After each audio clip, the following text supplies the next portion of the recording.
დღეს საქმიანი დილას ვიწყებთ ტევ-პირველზე BMG-ს გუნდის წევრებთან ერთად. Გერვი გახარიას პრემიერ-მინისტრობისას პირველი ინვესტორთა საბჭო დღეს გაიმართება. რამდენჯერმე გადადებული შეკრება 3 თებერვალს ინგოროყვაშში 14 საათზეა ჩანიშნული. ბოლოს ხდომა 2019 წლის 7 მაისს მამუკა ბახტაძის თავმჯდომარეობით იყო. დღეს უნდა გაიხსნას ქალაქ უხანში საავადმყოფო, რომლის მშენებლობაც 24 იანვარს დაიწყო. სამედიცინო დაწესებულება 1000 პაციენტია გათვლილი და მან ფუნქციონირება 3 თებერვალს ოფიციალურად უნდა დაიწყოს. საქართველოს მთავრობამ ამერიკის შეერთებულ შტატებში კი ლობისტურ კომპანიასთან ჩართულ სტრატეჯიკ გრუპთან არსებული ხელშეკრულება განაახლა.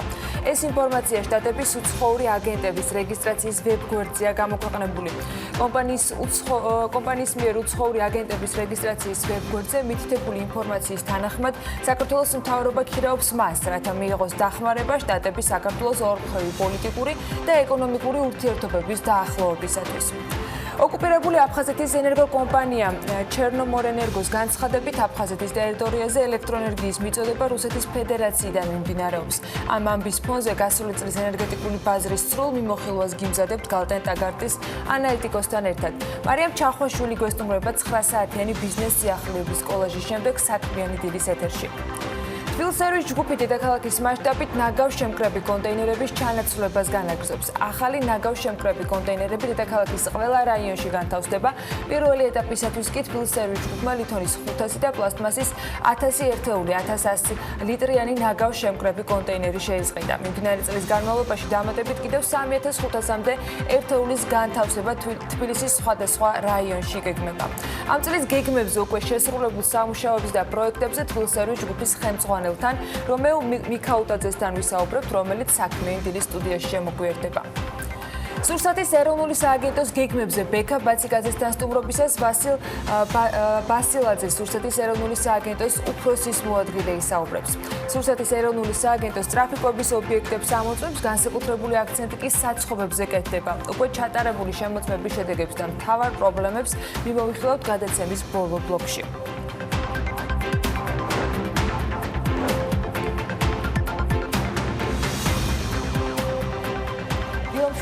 საქმიანი დილას ვიწყებთ და რა თქმა უნდა საქმიანი კვირის დასაწყისით საინტერესო იქნება ბიზნეს მედია საქართველოს გუნდის წევრებთან ერთად. დილა მშვიდობის, დღესაც უნდა ჩაიფიქროთ 3 თებერვალია 2020 წლის ყველათარი მგვალია და ყველა დილა უნდა იყოს მშვიდობიანი, საქმიანი, ბარაქას გისურვებთ, ჯანმრთელობას ამ ძალიან რთულ და მძიმე დროებაში და ყველას წარმატებული დღე გქონოდეთ. ანა ლაპიაშვილთან ერთად მაქვს პატივი წარმოგიდგინოთ საქმიანი დილის მორიგი გადაცემა და რითაც ვაანონსებთ პრინციპში და ვიწყებთ ამ შემთხვევაში ხსნით თებერვლის პირველი საქმიან კვირეულს. დავიწყოთ მოდი ლას-ვეგასით ისევ ანა. ნაკლებად არ უნდა დავიწყოთ. შანსი არ არის. თან რამდენიმე ვიდეოც გაჩვენეთ ადრე იქ გამართული არაჩვეულებრივი საერთაშორისო გამოფენიდან. ბევრი გამოფენა იმართება იდეაში, მაგრამ ეს ელექტრონიკაზე იყო, რომელიც არაფრით არ ჩამოუვარდება, მე მგონი, სოფლიოში მერვე საოცრებებს, აზიარებენ რავის ყოველ წელს რამდენჯერაც გაიმართება და აგერ მეცხრეც, რომელიც ერთნაირად აღაფრთოვანებს, დარწმუნებული ვარ, დიასახლისებს, ასევე მამაკაცებს და ყველას და მოკლედ ნებისმიერ საქმიანს და არასაქმიანსაც კი თქვენ წარმოიდგინეთ. მე პირადად ეს ინფორმაცია თუ იმედია სწორად გავაკეთე, ეს თქვა დამარცხვა 9G-დან ავიღე ესეთი ვებიდან. მოკლედ კომპანია Samsung-მა წარადგინა ბოლო წლების ერთ-ერთი ყველაზე მოულოდნელი გამოგონება. ეს არის AirDresser-ი. ეს არის მოკლედ ტანსაცმლის ორთქლის კარადა, რომლის ფუნქციებიც ცხადია ტანსაცმლის მხოლოდ შენახვით არ შემოიბარგლება და კომპანია გვპირდება, რომ ტანსაცმლის მოვლის სრულად ახალ საფეხურს. ანუ ჭკვიანი კარადა წმენს და აახლებს ნივთებს სრულად რეცხვის გარეშე. ანუ თავიდან მაღალი ტემპერატურის ორთქლის ნაკადი უბერავს და ეს არხევს აი ამ ტანსაცმელს და მე მისგან ტვრის დასაბერთხად და შემდგომ JetStem-ის უკოცრავად ტექნოლოგია კლავს ყველანაირ ჯანდაბა მაგათ ვირუსებს, ბაქტერიებს და სხვა, მოკლედ უფრო კონკრეტულად Samsung-ი ამტკიცებს, რომ ორთქლის კარადა ანადგურებს ვირუსების 4 ტიპის: ინფლუენცა, ადენოვირუსი, კორონავირუსი. ეს კარადა. ჰერპეს ვირუსის 99.9%. წარმოგიდგენიათ რა ამბავი ატყდება, ეხლა ის რო იყოს, ასე ვთქვათ, მასიურ გაყიდვაში. და უსიამოვნო სუნის გამომწვევი, თქვათ, რაღაცა სხვადასხვა პერქლორელთინის მსგავსი მავნე ნივთიერების ასევე 99%. მოკლედ, წმენდის სხვადასხვა პროგრამა სხვადასხვა შედეგს იძლევა.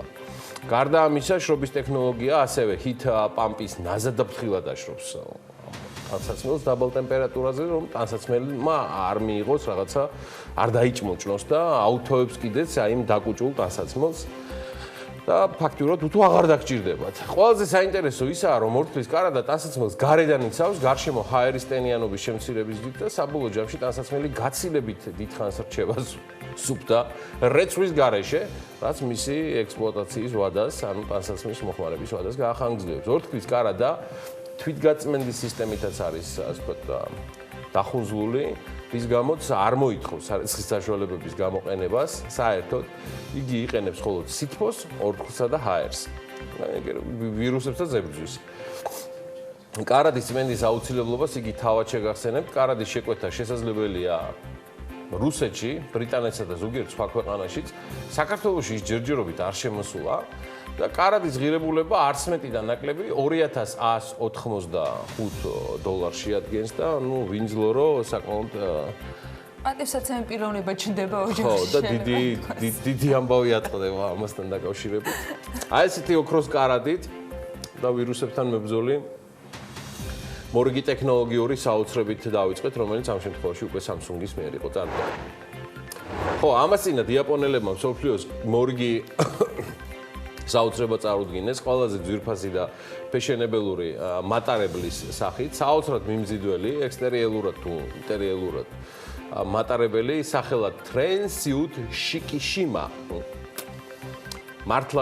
მართლა გაგაოგნებთ პანორამული სარკმელებით, უმდიდრესი მოწყობითა და მეფური მომსახურებით. ხო, არ დამავიწყდეს, რომ მატარებლის ჭერი შუშის არის და პირველი რაც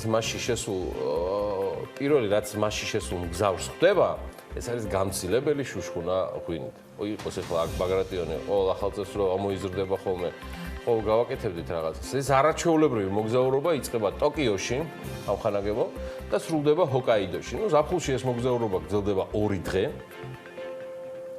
და ზამთარში ეს ამბავი 3 დღეზე არის გათვლილი და ფასი ამ მატარებელზე არის $3000-დან $10000-მდე. დიახ. თუმცა იმედია აკვირდებით ახლა მატარებელს და თან რომ ცხოვრობდეთ იაპონიაში, სადაც ერთსულ მოსახლეზე $44000 გადააჭარბა შემოსავლება, ნამდვილად არ გაგიჭირდებოდათ არჩევანის გაკეთება, ვაგონების ოთახების სხვანაირად არც ვიცი ახლა რა უწოდო ამ სრულად თანამედროვე სტილშია გაფორმებული, სულ 17 ესეთი ოთახია მატარებელზე და ამ ოთახების ინტერიერი ნამდვილად გამოგზაურებთ მომავალში. მისი დიზაინი დაკავებული იყო სხვათა შორის თავად კენ კუიოკი ოკუიამა, ეს დიზაინერი, რომელიც პირადად იყო ჩართული Ferraris და Maseratis ბრენდების დიზაინის ჩამოყალიბებაში. მოკლედ ლეგენდარული პიროვნება ამ სფეროში იაპონური სასწაულია და ალბათ არ გაგიკვირდებათ თუ გეტყვით, რომ ვაგონში და მის ოთახებში ყველაფერი ავტომატიზირებულია, თქვენი გადაადგილებას თუ არ ჩავთვლით, დანარჩენზე მოგიწევთ ცოტა გარჯა, თვათ ბოლომდე ყველაფრის ავტომატიკა არ ივარდით. მიუხედავად მსოფლიოში არსებული უმძიმესი გამოწვევებისა, ის მაინც წინ მიდის და არ ჩვენ ვცდილობთ ჩამოვჩეთ მსოფლიოს ამბებს და ესე აი ფორმით ვცდილობთ გაგიზიაროთ სიახლეები ანა ლაპიაშვილთან ერთად. მანამდე კი რამდენიმე ინფორმაცია კორონავირუსზე, როგორც მოსალოდნელი იყო საქართველოში 3 თებერვლის მდგომარეობით არ ფიქსირდება კორონავირუსის არც ერთი შემთხვევა, ყველაფერი კონტროლ ქვეშ არის და უკეთესადაც იქნება. თუ შედარებით დავიცავთ ჰიგიენას, ერთხელ არა, მეტჯერ და მრავალჯერ დავიბანთ ხელს, შედარებით ხალხმრავალ ადგილებში არ მოვერიდებით პირბადეთის სიარულს, რომელშიც თქვენი არაჩვეულებრივი ღიმილი მაინც არ დაიმალება და იქნება მთავარი განსაზღვრელი, რომ ვერანაირი ვირუსი ვერ შეგაწუხებთ. ან სულაც დავა მინიმუმ თუ შესაბამის პრევენციულ ღონისძიებებს მიმართავთ, ანუ მანამდე ეს პირდაპირ კორონავირუსი შეიძლება არ ეხება, მაგრამ ზოგადად ვირუსებს ეხება, გაიკეთებთ აცრას, რაც ასევე მნიშვნელოვანია. ეს ბოლო ზოგადად ვირუსებს ეხება, ხოლო რაც შეეხება კორონავირუსს, ვიდრე მისი ასე ვთქვათ, ანტივირუსი იქნება გამოგონილი.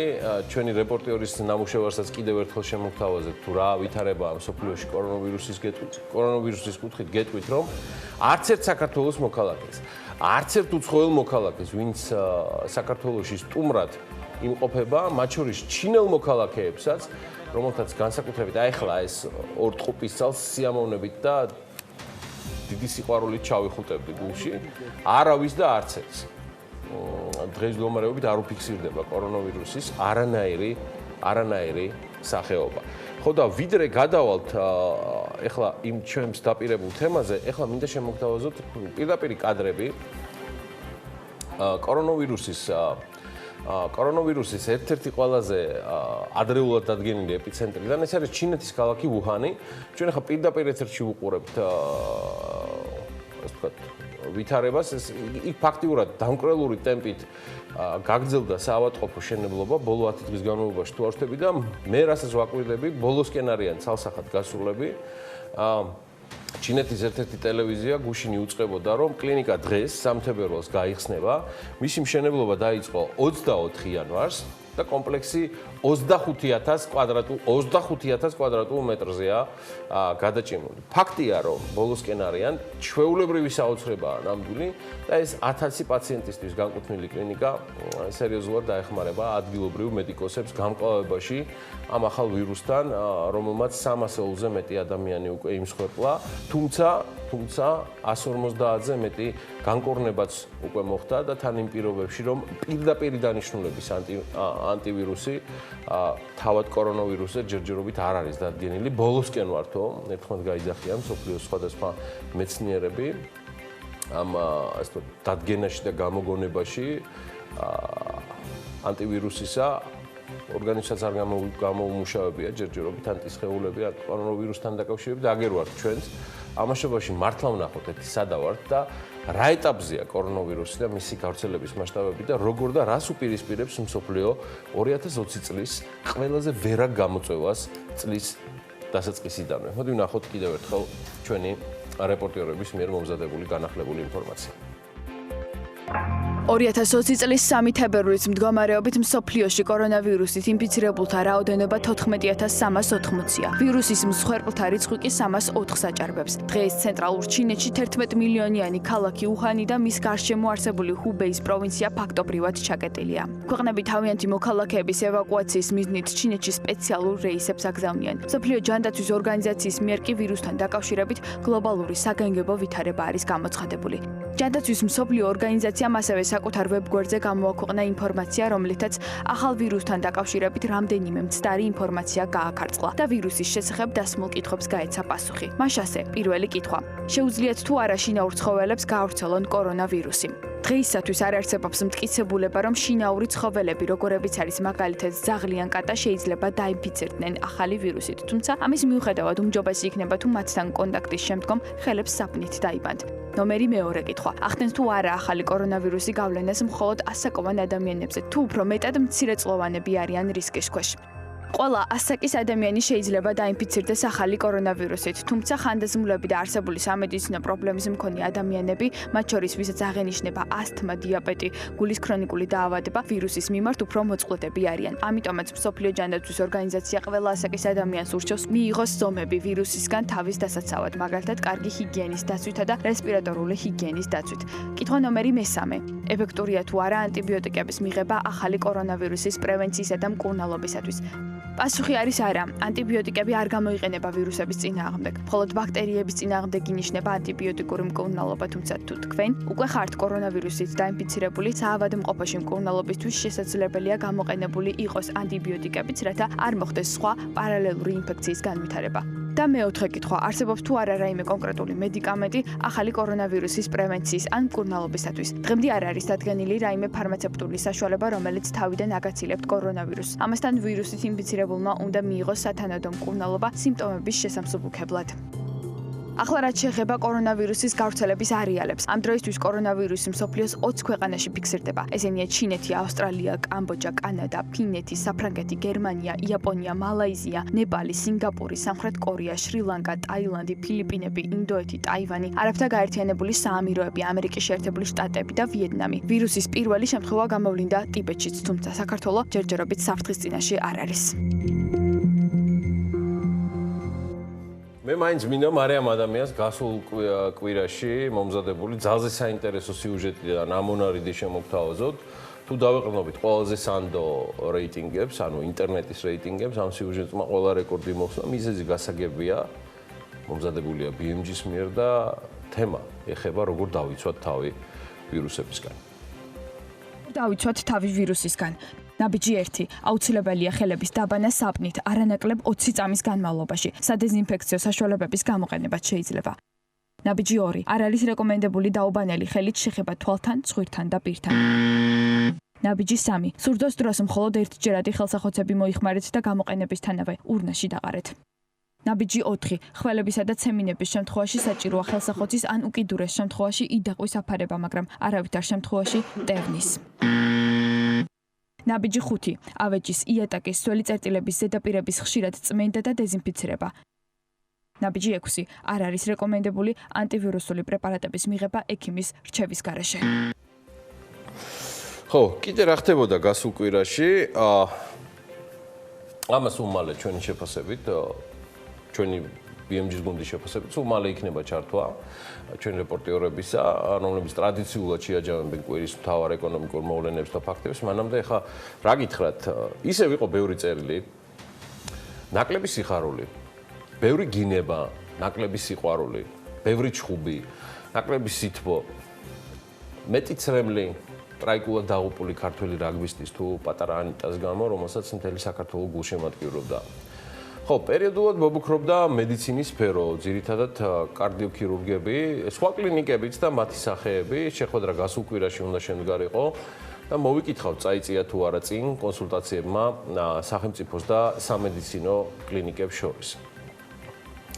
ხო, ეს ამბავის მოსაკითხი იქნება სხვა ამბებს შორის, მათ შორის პრივატიზების თემებიც, რომლის ესში შესვლაც და დარჩენა ერთნაირად მიმზიდველი გახდა საქართველოს მთავრობისთვის, რომელიც ამ ფორმით და სხვა იგივე სახაზინო ქარაგმებით ცდილობს შეუნარჩუნოს სტაბილურობა ეროვნულ ვალუტას. პრივატიზებაში კითხვები მაინც რჩება იმგვარ ფორმებთან და მონაწილეებთან დაკავშირებით, რაც ერთ კონკრეტულ შემთხვევაში მოხდა იგივე ანანოების სასახლის გაყიდვის თემაზე. სრულიად შემიძლია დაუდასტურო მოქმედ პირებს, რომ ეს თემა და საკმაოდ საეჭვო ვითარებაში ამ აქტივის გაყიდვა არ მიეცემა დავიწყებას, ისევე როგორც ვახსენეთ ეროვნული ვალუტა და მოდი დაუფასოთ ეროვნულ ბანკს, რომ დაიწყო ანალიტიკური მასალებით, ვების საშუალებით კომუნიკაციის გაუმჯობესება გარე სამყაროსთან.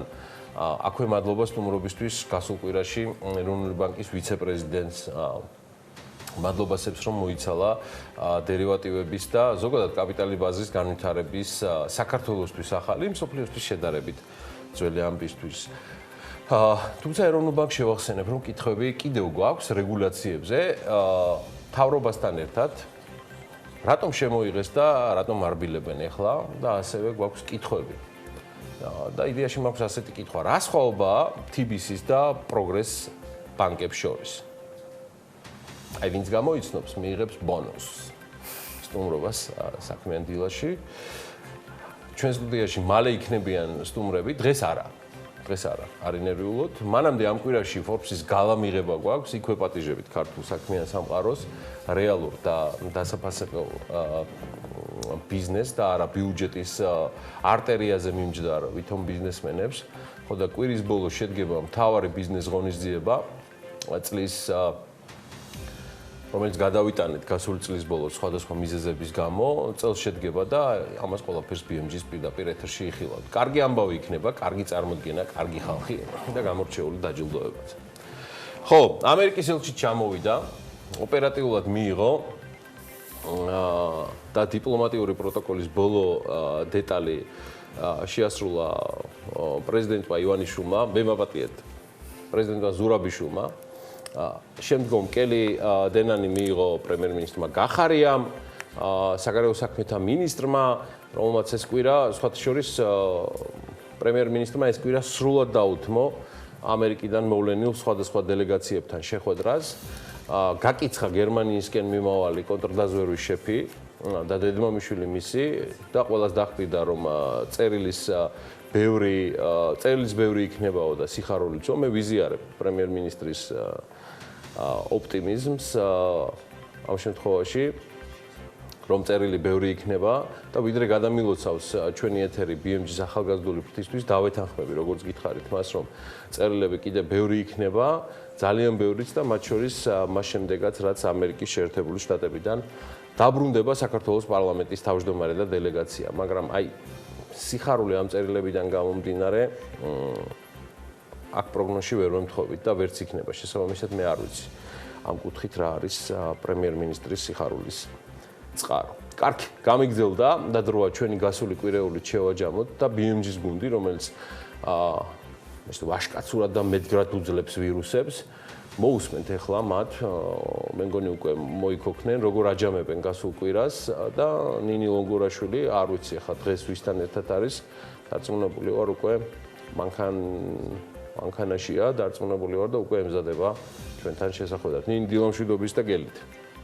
დილამშვიდობის ანა გიორგი მივესალმები საქმიანი დილის მაყურებელსაც რამდენად ვაშკაცურად ახლა ამას პასუხი არ მაქვს ნამდვილად მაგრამ მეტგრად ვიდექი წინა 5 დღის განმავლობაში რაღაცა ქართულმა ვირუსმა შემომიტია არა კორონამ მაგრამ 5 დღეში დავამარცხე გავიმარჯვე მასზე და სრულად ჯანმრთელი ორგანიზმით მოკლედ მზად ვარ მომდევნო ერთი კვირის შრომისა და თავდადებისათვის იქამდე სანამ თქვენ შემოგიერთდებოდეთ ანუკა ჯოხაძეს და თათია ჩაძეს ჩავისვამ ავტომობილში მათთან ერთად მოვალ სამსახურში და ერთად შევაჯამებთ მოკლედ წინა განვლილი უკვე კვირის ეკონომიკურ მოვლენებს ისინი სრულიად ჯანმრთელები მიერთდებიან იმედია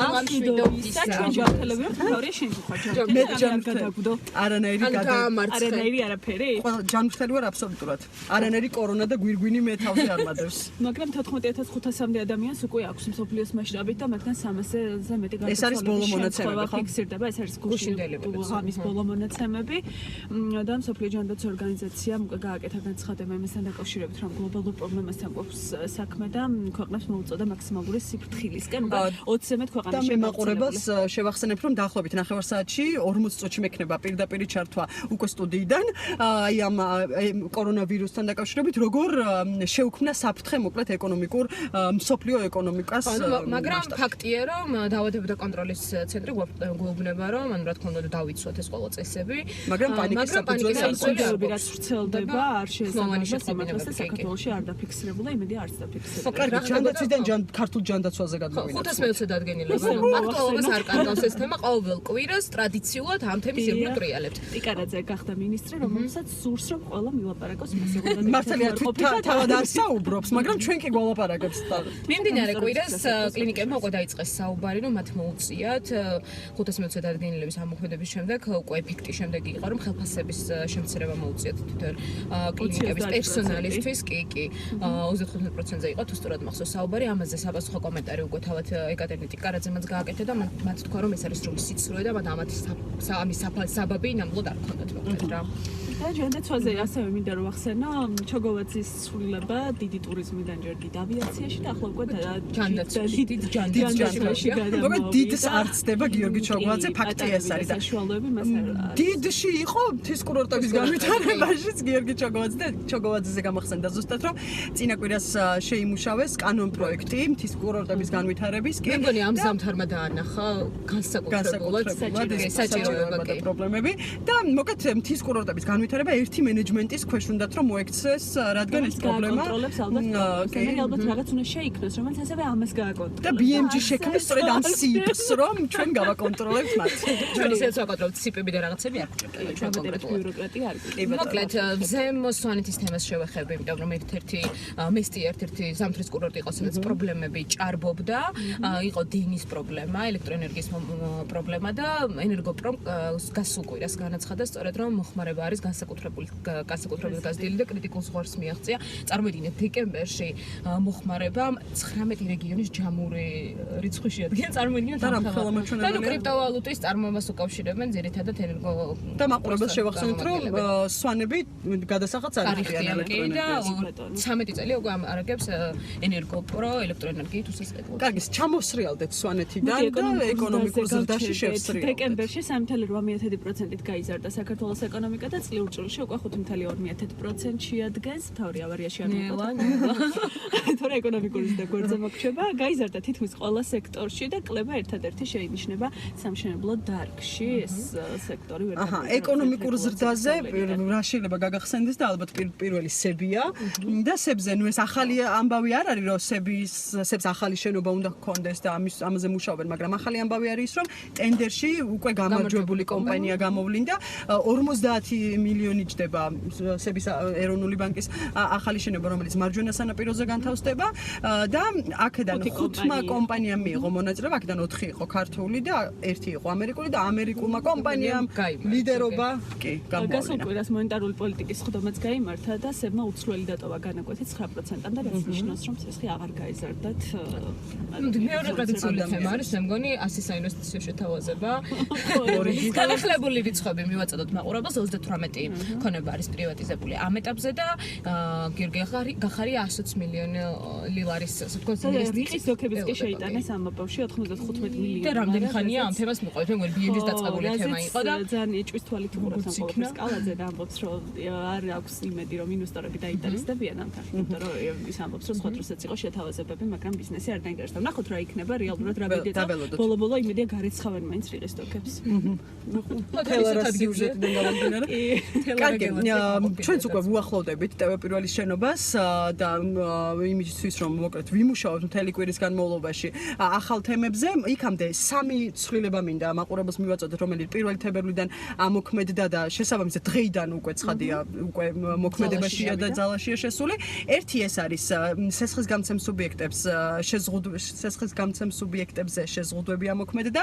მეორე არის ის, რომ ახალი წყლის ტარიფის აბონენტებისათვის ტარიფი იცვლება და მესამე არის ფრინველის ხორცის შესახებ ახალი ტექნიკური რეგლამენტი ამოქმედდა, რომელიც ანახაში ჩაშლის ყველაფერს ასე დეტალურად ჩაუშლის მაყურებელს. და ჩვენც აუცილებლად შემოგიერთებით სხვადასხვა საინტერესო და მნიშვნელოვანი თემებით, ასე რომ ისხა დაგვრჩენია რომ დაგველოდეთ. მე მანქანა ჯერ დავაპარკინგო, ასად არ წახვიდეთ გაქანებული მანქანიდან. დროებით. მადლობა შრომისთვის სამარჩეულებრივ ტრიოს და ეს სულაც არ არის ნამდვილად ყველაფერი, წინ უამრავი საინტერესო ამბავი გელით.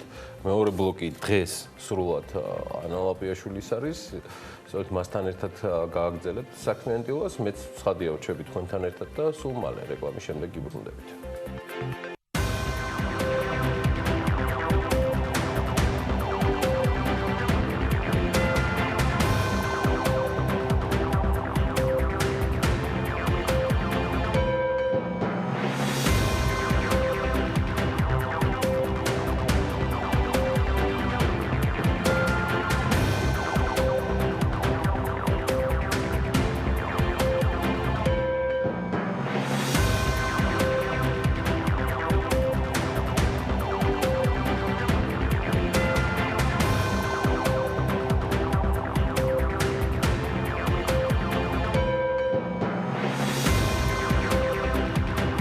საქართველოს რეგიონული განვითარების და ინფრასტრუქტურის სამინისტროს საავტომობილო გზების დეპარტამენტის ინფორმაციით, ზვავ საშიშროების მოხსნის შემდეგ ჩატარებული გაწმენდითი სამუშაოების შედეგად კოპი-გუდაურის მონაკვეთზე მსუბუქი ავტოტრანსპორტის მოძრაობა აღდგენილია.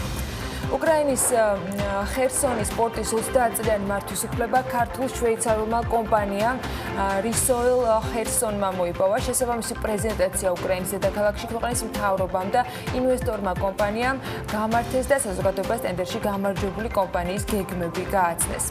2019 წელს საჭარას რეკორდული რაოდენობის საერთაშორისო მოგზაური სტუმრობდა. გასულ წელს რეგიონში საერთაშორისო მოგზაურების ვიზიტებმა 2.250.000 შეადგინა, ეს კი 3.7%-ით ზრდა არის 2018 წელთან შედარებით. დეკემბერში ვადა გადაცილებული სესხები 127 მილიონ 100,000 ლარით შემცირდა და 364 მილიონ 900,000 ლარს გაუტოლდა. ამის შესახებ ინფორმაცია ეროვნული ბანკის ვებგვერდზე შეგიძლია მოიწიოთ. სების ცნობით მათი წილი კომერციული ბანკების საკრედიტო პორტფელში 1,1% იყო. ვადა გადაცილებული სესხების 41,8% კი ეროვნული ვალუტით არის დენომინირებული. 2019 წელს კომერციული ბანკების სერვის ცენტრები 43 ერთეულით, ხოლო ფილიალები 14 ერთეულით გაიზარდა. ეს მაშინ, როდესაც გასულ წელს ამოქმედებული რეგულაციების გამო მოლოდინი იყო, რომ საბანკო მომსახურების ობიექტები პირიქით შემცირდებოდა. გარემოს დაცვითი კანონმდებლობის დარღვევის გამო 2019 წელს დაკისრებული ჯარიმების ოდენობამ 2,057,450 ლარი შეადგინა. ეს გარემოს დაცვის და სოფლის მეურნეობის სამინისტროს გარემოს დაცვითი ზედამხედველობის დეპარტამენტის წლიურ ანგარიშია ნათქვამი. 2020 წელს გარემოს დაცვის და სოფლის მეურნეობის სამინისტროს ველური ბუნების ეროვნული სააგენტო კი მგლის და ტურის პოპულაციების დათვლას და შემდგომ მონიტორინგს გეგმავს. საჯარო სკოლის დირექტორების მსურველთათვის კი სერტიფიცირების პროცესი დაიწყო. თებერვლის პირველი ორშაბათია დღეს. ხვალიდან საქართველოს პარლამენტის საგაზაფხულო სესიას ხსნის და საკანონმდებლო საქმიანობა უკვე განახლდება. უკვე მიღებული გადაწყვეტილებების ნაწილი კი 1 თებერვლიდან ამოქმედა და არა მხოლოდ პარლამენტის მხრიდან არის, რა თქმა უნდა, ეს გადაწყვეტილებები ძალაში შესული. თებერვლიდან ძალაში შევიდა სესხის გამცემი პირებისათვის ახალი შეზღუდვა. ეროვნული ბანკის პრეზიდენტის 11 ოქტომბრის ბრძანების მიხედვით ძალაშია შეზღუდვა სესხის გამცემი პირებისათვის, რომელიც სესხის უზრუნველყოფაში ჩადებული ქონების ბანკში გადაგირავებას კრძალავდა. ამ ბრძანებაში მითითებულია, რომ მიკროსაფინანსოების და სესხის გამცემ სუბიექტს 1 თებერვლიდან აეკრძალება გაცემული სესხის უზრუნველსაყოფად მიღებული ქონების მის მიერ აღებული ნებისმიერი სახის ვალდებულების უზრუნველყოფის საგნად გამოყენება.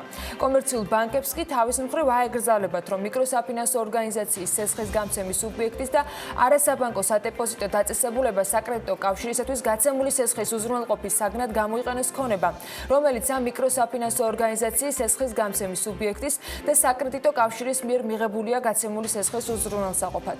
ეს რეგულაცია ორგანიზაციებისათვის 1 ივლისიდან უნდა შესულიყო ძალაში, თუმცა ეროვნული ბანკის გადაწყვეტილებით რამდენიმე თვით მისი გადავადება მოხდა. ასევე 1 თებერვლიდან შეიცვალა წყლის აბონენტად დარეგისტრირებაზე ტარიფიც. ენერგეტიკისა და წყალმომარაგების ეროვნული კომისიის 24 იანვრის საჯარო სხდომაზე ცვლილებები შევიდა სასმელი წყლის მიწოდებისა და მოხმარების წესებში და ის ამოქმედა სწორედ სულ რაღაც 2 დღის წინ. შედეგად ახლებურად განისაზღვრება სასმელი წყლის წყალმომარაგების სისტემაზე ახალი მომხმარებლის მიერთების ვადები და პროცედურები. სემეკის ინფორმაციით კომისიის მიერ მიღებული გადაწყვეტილების შესაბამისად სხვადასხვა ცვლილებებთან ერთად 1 თებერვლიდან მუნიციპალიტეტებში ქსელზე მიერთების საფასური 500 ლარიდან 400 ლარამდე, ხოლო წყალარინების ქსელზე მიერთების საფასური 1000 ლარიდან 800 ლარამდე მცირდება. რაც შეეხება თვითმმართველ ქალაქებს, ამაში გულისხმება თბილისი, ქუთაისი, რუსთავი, ფოთი და ბათუმი, იქ არსებული საფასური ნარჩუნდება. დედაქალაქში დენის და გაზის ახალ აბონენტად დარეგისტრირება კი უკვე გაწვირდა. მაგალითად, 2020 წლის იანვრიდან გაზის ახალ აბონენტად რეგისტრაცია თუ 800 ლარამდე გაიზარდა, უფრო ადრე 2019 წლის სექტემბრიდან დენის ახალ აბონენტად რეგისტრაცია 600 ლარი გახდა. თებერვლიდან ძალაში ფრინველის ხორცის შესახებ ახალი ტექნიკური რეგლამენტით შევიდა. მთავრობამ მიიღო ფრინველის ხორცის შესახებ ტექნიკური რეგლამენტი ფრინველის ხორცის მარკეტინგული მოთხოვნების დამტკიცების შესახებ. ეს კი იმას ნიშნავს, რომ გარემოს დაცვის და სოფლის მეურნეობის სამინისტროს განმარტებით ტექნიკური რეგლამენტით განსაზღვრული მოთხოვნების შესაბამისობა უნდა უზრუნველყოს ბიზნეს ოპერატორმა, ხოლო ტექნიკური რეგლამენტით გათვალისწინებულ უფლებამოსილებებს განახორციელებს გარემოს დაცვის და სოფლის მეურნეობის სამინისტროს, სურსათის ეროვნული სააგენტო და ფინანსთა სამინისტროს შემოსავლების სამსახური. ტექნიკური რეგლამენტის თანახმად 2025 წლამდე გაყინული და სწრაფად გაყინული ქათმის მარკეტინგი შეიძლება განხორციელდეს თუ წყლის შემცველობა არ აღემატება 5%-ს, ხოლო 2025 წლის შემდეგ ტექნიკური რეგლამენტი ადგენს გაციების მეთოდიდან გამომდინარე წყლის შემცველობის დასაშვებს სხვადასხვა ნორმებს. ოღონდ ეს 25 წლიდან შედის ძალაში.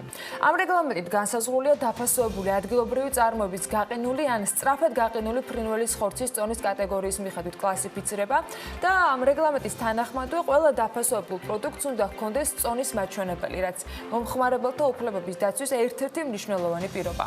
ამასთან ეტიკეტზე მეურნეობის ტიპის და ფრინველის ზრდის გამოყვანის მეთოდების მითითებაც დასაშვები იქნება მხოლოდ კონკრეტულად ამ ტექნიკური რეგლამენტის შესაბამისად. იმპორტირებული ხორცის შემთხვევაში კი მას თან უნდა ახლდეს წარმოშობის ქვეყნის კომპეტენტური ორგანოს მიერ გაცემული სერტიფიკატი ან აკრედიტებული ლაბორატორიის მიერ გაცემული ოქმი, რომელიც ადასტურებს, რომ პროდუქტი შეესაბამება არსებულ მოთხოვნებს. ეს არის ინფორმაციაში ნათქვამი, რომელიც სოფლის მეურნეობის სამინისტრომ კიდევ ერთხელ განაახლა და დადგენილება ძალაში, როგორც გითხარით, ეტაპობრივად შევა. ძირითადი ნორმების ამოქმედება კი სწორედ თებერვლიდან დაიწყო, შემდეგი ნაწილი უკვე 2024 წლიდან შევა ძალაში. არ ვიცი ეს ცვლილებები ვის რა ხასიათზე აყენებს, მაგრამ დეპრესიულობა, სტრესი ალბათ ყველაზე ნაკლებად მაინც და მაინც ეს ცვლილებები იწვევს, თან უფრო პანიკის და ისტერიკისკენ გვაქვს მიდრეკილება, როგორც ბოლო დღეებში გამოჩნდა და ესეც არ არის კარგი ამბავიო გვითხრეს, ვირუსი უფრო მარტივად მოგერევათო. სიმშვიდისაკენ მოგვიწოდებს ჯანდაცვის სამინისტროს შესაბამისი სამსახური, თუმცა ახლა კორონავირუსის საუბარს აღარ ვაპირებ. ყველაზე დასტრესილი ქალაქების სია უნდა წარმოგიდგინოთ, რომელიც ამერიკულმა Forbes-მა გამოაქვეყნა და ქართული ქალაქების გარეშეა ეს სია. ან შესაძლოა აქაური გეოგრაფიიდან არც ერთი შესწავლილი არ ყოფილა. ამ სიას გამოცემა ორგანიზაცია სავის ლიფერის კვლევაზე დაყრდნობით ასაჯაროვებს და სტრესის დონის განსაზღვრა რამდენიმე ფაქტორით მოხდა. მათ შორის არის მოსახლეობის სიმჭიდროვე, უსაფრთხოების დონე, ვაჭრობის ხარისხი, გამწვანების კოეფიციენტი, პროცენტი, მზიანი დღეების რაოდენობა, სამუშაო ადგილების რაოდენობა და საზოგადოებრივი ტრანსპორტის სისტემა, ჰაერის დაბინძურების დონესთან და ადამიანების ფიზიკური და ფსიქიკური მდგომარეობის შესწავლასთან ერთად. მართლა არ შეუსწავლიათ საქართველოს არც ერთი ქალაქი როგორც ჩანს. ორგანიზაციამ სულ 69 ქალაქიდან 59 შეისწავლა. ყველაზე დასტრესილი ქალაქების ჩამონათვალში კი შტატების ისეთი ქალაქები მოხვდნენ, როგორც არის ლოს-ანჯელესი, ჩიკაგო, ნიუ-იორკი, სან-ფრანცისკო და მაიამი. რაც შეეხება ყველაზე მეტად დასტრესილი ქალაქების ტოპოც, აი ასეთი სურათი გვაქვს. ტოკიო არის მასში წარმოდგენილი, მუმბაი, სეული, სტამბოლი, მანილა, ფილიპინები, ჯაკარტა, ჰანოი, ტაიპეი, ლოს-ანჯელესი და ბუენოს-აირესი. შემდეგ ათეულში გვხვდება სიდნეი, ჩიკაგო, კუალა-ლუმპური, ლონდონი, გაერთიანებული სამეფოდან ბოგოტა, პეკინი, ნიუ-იორკი, იოჰანესბურგი, ოკლენდი და ჰონკონგი. მოკლედ, შესწავლილი ქალაქებიდან ყველაზე ნაკლებ დასტრესილ ქალაქებად ტალინია დასახელებული. მას ლუბლიანა მოყვება და სხვა ევროპული ქალაქებიც მოხვდნენ ამ ათეულში და როგორ გამოიყურება ჯამში ათეული. ტალინი, ლუბლიანა, ოსლო, სოფია, კოპენჰაგენი, ბარსელონა, ამსტერდამი, ბუქარესტი, ფრანკფურტი და პრაღა. აქ ყველაზე ნაკლებად ისტრესებიან, როგორც აღმოჩნდა. მართალია სარეკლამო მასალა იყო, მაგრამ მაინც სასიამოვნოა, როცა დასტრესილი ხალხისათვის საოცნებო ადგილად შეიძლება საქართველო იქცეს. 10 საოცნებო ადგილი საქართველოში ამ სათაურით გამოაქვეყნა CNN-მა სტატია და როგორც ავტორი წერს, დასავლეთ საქართველოში სუბტროპიკული ციტრუსების ბაღების ნახვაა შესაძლებელი, აღმოსავლეთ საქართველოში კი ვენახების. სტატიაში ჩამოთვლილია 10 ადგილი, რომელსაც ავტორი ახასიათებს როგორც გასაოცარს. მათ შორის ერთ-ერთია მუცო, სადაც მხოლოდ 22 ხევსურიღა ცხოვრობს, აღნიშნავს ამ მასალის ავტორი. ასევე მოყვანილია კიდევ ერთი მაღალმთიანი დასახლება უშგული, რომელიც ევროპაში ერთ-ერთი ყველაზე მაღალი დასახლებული პუნქტია. სტატიაში საუბარია ვარძიაზეც, რომელიც თბილისიდან სულ რაღაც 5 საათის სავალზეა და სადაც წარმოდგენილია გამოქვაბულების კომპლექსი, გელათის მონასტერი. ავტორი მსურველებს ურჩევს, რომ ქუთაისში მდებარე ამ მონასტერს ეწვიონ და გაეცნონ ბიზანტიის სტილის ფრესკებს. არც ის გამორჩენიათ, რომ გერგეტის სამებაც უნდა მოინახულონ, რომელიც ყაზბეგში მდებარეობს და მე-14 საუკუნეში გლეხებმა ააგეს. CNN-ის მიერ გამოქვეყნებულ სტატიაში საუბარია ანანურზეც და გომის მთაზეც, რომელიც გურის მთებში მდებარეობს. ავტორი ამბობს, რომ გომის მთა მესტიის, ბორჯომისა და სტეფანწმინდისაგან განსხვავებით ნაკლებად არის ცნობილი, თუმცა არც სიღნაღი დარჩენია უყურადღებოდ, სადაც მსურველს ღვინის დაგემოვნება შეუძლია, ასევე დართლო, რომელიც თუჩეთის ნაწილია და სადაც ქვის კოშკების ნახვა შესაძლებელი და ბოლოს. ავტორი საუბრობს დავით გარეჯის სამონასტრო კომპლექსზე, რომელიც ვიზიტორს მე-6 საუკუნეში ამოგზაურებს. ამავე გამოცემის მკითხველებმა სხვათა შორის რამდენიმე დღით ადრე ქართული სამზარეულოს გამორჩეული კერძების დასაგემოვნებლად ერთგვარი გიდიც მიიღეს. ქართული კერძები და ღვინო, რომელიც დიდი ხანია დაფასებულია თავისი ინდივიდუალობით, ეგზოტიკურობითა და წარმტაცობით, ახლა სამართლიან ადგილს პოულობს მსოფლიოს მასშტაბით სუფრაზე. ესეც CNN-ის ერთ-ერთი მასალაა, რომელშიც ქართული კულინარიის სხვადასხვა მნიშვნელოვანი ვთქვათ ნაწარმი არის შეთავაზებული. ავტორი წერს, რომ თბილისში კულინარიული რევოლუცია, შეფუძარებლები ქართული კერძების კონცეფციას აახლებენ. არასდროს ყოფილა ამაზე შესანიშნავი დრო ქვეყანაში ბახშმობისათვის, წერს ავტორი, რომელსაც რამდენიმე გამორჩეული კერძი აქვს ჩამოთვლილი. მათ შორის მოხვდა ხინკალი, რომელზეც ავტორი ამბობს, რომ ის სააფუძველს კავკასიაში იღებს, ხაჭაპური. აიჭერულ ხაჭაპურზე ავტორი ურჩევს მკითხველს, რომ დაგუგლონ ის და ნახონ რომელი მსგავსი ვთქვათ პროდუქტი შეიძლება მსოფლიოში ნახონ და აღმოჩენ რომ მსგავსი არაფერია. სტატიაში მწვაძეც არის საუბარი და შქმერულზეც, რომლის სამშობლოც მთიანი რაჭა. რაჭას ზოგჯერ ეძახიან ღვინის და ღორის სამშობლოს, ვინაიდან იგი ცნობილია შემოვლილი ღორის ხორცით და ნახევრად კბილი ხვანჭკარით. ასევე ის ნივრიანი ქათმის კერძის შქმერულის დაბადების ადგილია, წერს ავტორი. მოკლედ, CNN-ზე გამოქვეყნებული სტატიის ავტორს ასევე არც ხარჩო და ღომი გამორჩენია და რა თქმა უნდა არც ჩაქაფული. ავტორი თითოეული კერძის მომზადების წესაც აღწერს და მიუთითებს რამდენიმე რესტორანზე, სადაც მათი დაგემოვნებაა შესაძლებელი.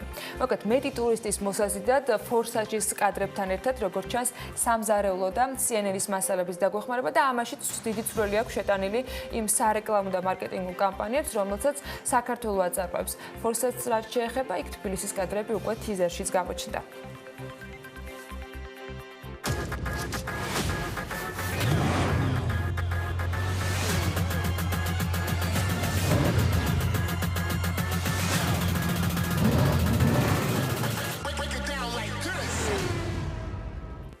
უფრო ვრცელი ვერსიის ნახვა შეგიძლიათ ასევე სოციალურ ქსელებში. ფილმს მაისში ვნახავთ. სახელმწიფო პროგრამა აწარმოებს საქართველოში ხელმძღვანელის მიხეილ ხიდურალის განცხადებით კი ფორსაჟის მე-9 ეპიზოდის ნაწილი საქართველოში გადაღება კინოინდუსტრიის სექტორში დამატებით ინვესტიციების მოზიდვისათვის მნიშვნელოვანი არის. ეს გამოცდილება მით უმეტეს ისეთი რთული ფილმის გადაღება, როგორიც არის ფორსაჟი, მნიშვნელოვანია ჩვენი ქვეყნისათვის, რათა უფრო მეტი ამერიკული კომპანია დავაინტერესოთ და მეტი ინვესტიცია მოვიზიდოთ ფილმის სექტორში. ამ ეტაპზე კიდევ რამდენიმე ჰოლივუდური ფილმის და სერიალის საქართველოში გადაღებაზე მიმდინარეობს მოლაპარაკებები, განმარტავს მიხეილ ხიდურელი. ქართული წარმოების ამბების კოლაჟის ტრადიციასაც არ დავარღვევთ, ორშაბათს დილით და BMG-ს მკითხველებისათვის მოგროვილ საინტერესო ამბებს უნდა გადავხედოთ. 2019 წელს სამეფო თაფლის წარმოება, რომელიც 30,000 ლარის ინვესტიციით დაიწყეს, ორჯერ გაზრდილა. ეს BMG-ს კომპანიის დამფუძნებელმა გიორგი გომელაურმა უთხრა. დღეს კომპანიას წარმოებაში სულ 200,000 ლარამდე ინვესტიცია აქვს ჩადებული და როგორც გომელაური აღნიშნავს, მართალია სტარტაპ ბიზნესი ახმეტის რაიონში 2017-ში დაიწყეს, თუმცა მის ოჯახს მეფუტკრეობაში 20 წლიანი გამოცდილება ჰქონდა და მისივე ინფორმაციით 2 წლის განმავლობაში კომპანიამ 50 ტონა პროდუქტი აწარმოა და სამეფო თაფლის შეძენა მსხვილ ჰიპერმარკეტებშია შესაძლებელი. სამეფო თაფლის პროდუქცია ძირითადად თბილისსა და ბათუმში იყიდება, დიდ სავაჭრო მარკეტებში, კარფურის ყველა ფილიალში, ფრესკოში, აგროჰაბში და კიდევ სხვა ბევრ მარკეტში. 2020 წელს მოლოდინი აქვთ, რომ პროდუქციის გავრცელების არეალი მინიმუმ გაორმაგდება, რის საფუძველსაც მათ შორის პროდუქციაზე არსებული მზარდი მოთხოვნა აძლევთ. თაფლის წარმოება საომალო გეგმებზე, როცა საუბარი მიდის, ამბობენ, რომ კიდევ უფრო უნდა გაიზარდოს და მათი მთავარი მიზანი ექსპორტზე გასვლა. თუმცა რომელი ქვეყნები იქნება საექსპორტო, ეს ჯერ ვერ დაკონკრეტდა. ექსპორტის გაზრდისთვის ემზადებიან ალტერსოქსშიც. ბელარუსი არის პირველი საექსპორტო ბაზარი, სადაც წარმოების წინდები ალტერსოქსის ბრენდის ქვეშ იყიდება, თუმცა საომალო გეგმებიც არანაკლებ საინტერესოა. BMG-სთან კომპანია ალტერსოქსის დამფუძნებელი რეზი ბესელაშვილი ამბობს, რომ კომპანიის მიერ წარმოებული წინდები სხვადასხვა კონტინენტზე გადის ექსპორტზე, თუმცა ამ ბრენდის ქვეშ ქართული წინდები პირველად 2019 წლის ბოლოს ბელარუსში გავიდა. სომხეთი, აზერბაიჯანი, საფრანგეთი, გერმანია, ბელარუსი, ამერიკა, კორეაც კი ეს იმ ქვეყნების არასრული ჩამონათვალია, სადაც წინდები იყიდება, თუმცა აქამდე პროდუქცია წარმოდგენილი იყო სხვადასხვა მაღაზიაში. აი ბელარუსი კი ის ადგილია, სადაც მაღაზიის პირველი ფილიალი იქნება, ამბობს რეზი ბესელაშვილი. კომპანია ამ მიმართულებით გაჩერებას არ აპირებს და მოლაპარაკებებს უკვე აზერბაიჯანში აწარმოებენ იმისათვის, რომ მათი ბრენდის უცხო ბაზარზე პოპულარიზაცია მოხდეს. მისივე ინფორმაციით 2019 წელს კომპანიის პროდუქციის გაყიდვაში ექსპორტს 35%-იანი წილი უკავია, მაშინ როდესაც 2018 წელს ეს მაჩვენებელი სულ რაღაცა 10% იყო. წარმოებაში სიახლეები აქვს ჯემების და მურაბების წარმოებელ კომპანია ნენასაც, რომელიც ბოსტნეულის კონსერვის წარმოებასაც აანონსებს. ნენას წარმომადგენლები BMG-სთან ამბობენ, რომ იგეგმება წარმოების გაზრდა და ახალი ხაზის დამატებაც ბოსტნეულის კონსერვების სახით. კომპანიაში გითხრას, რომ 2019 წელს გაყიდვები გაიზარდა ქართულ ბაზარზეც, ასევე ექსპორტირებული პროდუქციის რაოდენობაც მომატებულია. მცირე თუ მსხვილი ბიზნესების მოკითხვასთან ერთად, ვიკამ ღებირიშვილმა BMG-სათვის გასულ წელს ქართული მინერალური წყლების ტოპ მსოფლიო ბაზრებზე მოთხოვნადობაც გადაამოწმა. საქართველოს და მსოფლიოს ქვეყნებში ჯამში ექსპორტზე 133 მილიონ 600.000 დოლარის ღირებულების მინერალური და მტკნარი წყლები გავიდა და BMG-ის მიერ საქსტატიდან გამოთხოვილი მონაცემების მიხედვით 2019 წელს საქართველოსდან ექსპორტირებული მინერალური მტკნარი წყლების ექსპორტი 2018 თუ შევადარებთ არის 17.6%-ით გაზრდილი. 2019-ში იყო 122 მილიონ 600.000 დოლარის ღირებულების პროდუქტი გაყიდული 219 მილიონი ლიტრის მინერალური და გაზიანი წყლების ჯამში, ხოლო 935.300 დოლარის 2 მილიონ 100.000 ლიტრი მტკნარი წყალი გაიყიდა. მინერალური და გაზიანი და მტკნარი წყლების უმსხვილეს საექსპორტო ბაზრებს რაც შეეხება, აქ კვლავ ლიდერი არის რუსეთი და ათეულს რომ ჩავხედოთ, აი ასეთ სურათს ვნახავთ. რუსეთის შემდეგ უკრაინა არის ყველაზე დიდი მოცულობის ბაზარი, სადაც საექსპორტოდ ეს პროდუქტი გაგვაქვს. შემდეგი არის ლიეტუვა, ყაზახეთი, ბელარუსი, უზბეკეთი, შეერთებული შტატები, აზერბაიჯანი, ისრაელი და მოლდოვა. გარდა ამ ქვეყნებისა, მინერალური და გაზიანი წყლების ექსპორტი ხორციელდება ყირგიზეთში, ტაჯიკეთში, თურქმენეთში, კანადაში, ჩინეთში, იაპონიაში, სომხეთში, საბერძნეთში, გაერთიანებულ სამეფოში, ბულგარეთში, გერმანიასა და კიდევ სხვა არაერთ ქვეყანაში. 2019 წელს ქართულ მინერალურ და დაგაზულ წყლებს მსოფლიოს სხვადასხვა მიმართულებით ძალიან ბევრი კომპანია აწვდიდა და მათ შორის იყო შპს Aqua Geo, IDS ბორჯომის საქართველოს, IDS ბორჯომის ბევრიჯის კომპანიის საქართველოს ფილიალი, საირმე Mineral Waters-ი, წყალი მარგებელი, შპს ნინი, გიო, ნანა, IDS ბორჯომის საქართველოს და ასე შემდეგ. მათ შორის იყო ჰოლდინგური ჯგუფი და კიდევ ძალიან ბევრი. მოკლედ ძალიან ბევრი საინტერესო ამბავი გვაქვს. შეგვიძლია ისიც გითხრათ, რომ მტკნარი წყლების ექსპორტიორი კომპანიები საკმაოდ უხვად არიან უკვე წარმოდგენილი. მათ შორის არის IDS ბორჯომი საქართველოს, ბევრიჯს კომპანიის საქართველოს ფილიალი, ბაქო თბილისი ჯეიჰანი მილსადენის კომპანია, საირმე Mineral Waters-ი, წყალი მარგებელი, Georgian Water Company, შპს ლიმა, ივერია აქვა, ალფა ჯგუფი, შპს ანაკლია და შპს ბო. მოკლედ, მართლა ბევრი კომპანია შეგვიძლია გამოყოთ და ძალიან ბევრი საინტერესო ამბავი მოგიყვეთ. ოღონდ ეს უკვე ბიზნეს სიახლეების პირველ კოლაში, რომელსაც ასევე BMG-ის ვებგვერდიდან მოგროვილი საინტერესო ამბებით შემოგთავაზებთ. დღეს 3 თებერვალს ინვესტორთა საბჭოს ხდომა დაგეგმილი და BMG-ის ინფორმაციით 14 საათზეა ის ჩანიშნული. გიორგი გახარიას პრემიერ-მინისტრობის პერიოდში ინვესტორთა საბჭოს ხდომა საერთოდ არ ჩატარებულა და ეს იქნება პირველი შეხვედრა. ეს ხდომა რამდენჯერმე გადაიდო, ბოლოს ხდომა ჯერ კიდევ 2019 წლის 7 მაისს მამუკა ბახტაძის თავმჯდომარეობით გაიმართა. საქართველოს საგარეო საქმეთა სამინისტროს მიერ გავრცელებული ინფორმაციის მიხედვით კი დავით ზალკალიანი 2020 წლის 4-7 თებერვალს ვაშინგტონს ეწევა, სადაც ამერიკის სახელმწიფო მდივანს მაიკ პომპეოს მიწვევით მიიღებს მონაწილეობას რელიგიის თავისუფლების კოალიციის წევრი ქვეყნების საგარეო საქმეთა მინისტრების შეხვედრაში. შტატებში ვიზიტი გაზაფხულზე ექნება პრემიერ-მინისტრსაც. გიორგი გახარია შტატებში დაგეგმილ შეხვედრებს ამერიკული მედიის გამოხმაურებაც მოჰყვა და ჰილი მაგალითად წერს, რომ საქართველოს პრემიერის ვიზიტი ვაშინგტონში მიანიშნებს საქართველოს მნიშვნელოვან წვლილზე შტატების საგარეო პოლიტიკაში. სტატისტიკის ეროვნულმა სამსახურმა კი გასული კვირის მიწურულს 2019 წლის დეკემბრის ეკონომიკური ზრდის სტატისტიკა გამოაქვეყნა, რომლის მიხედვითაც გასული წლის ბოლო თვეში საქართველოს ეკონომიკური ზრდა 3.8% იყო. 2019 წლის კი 12 თვის ჩამური ზრდა 5.2% შეადგენდა.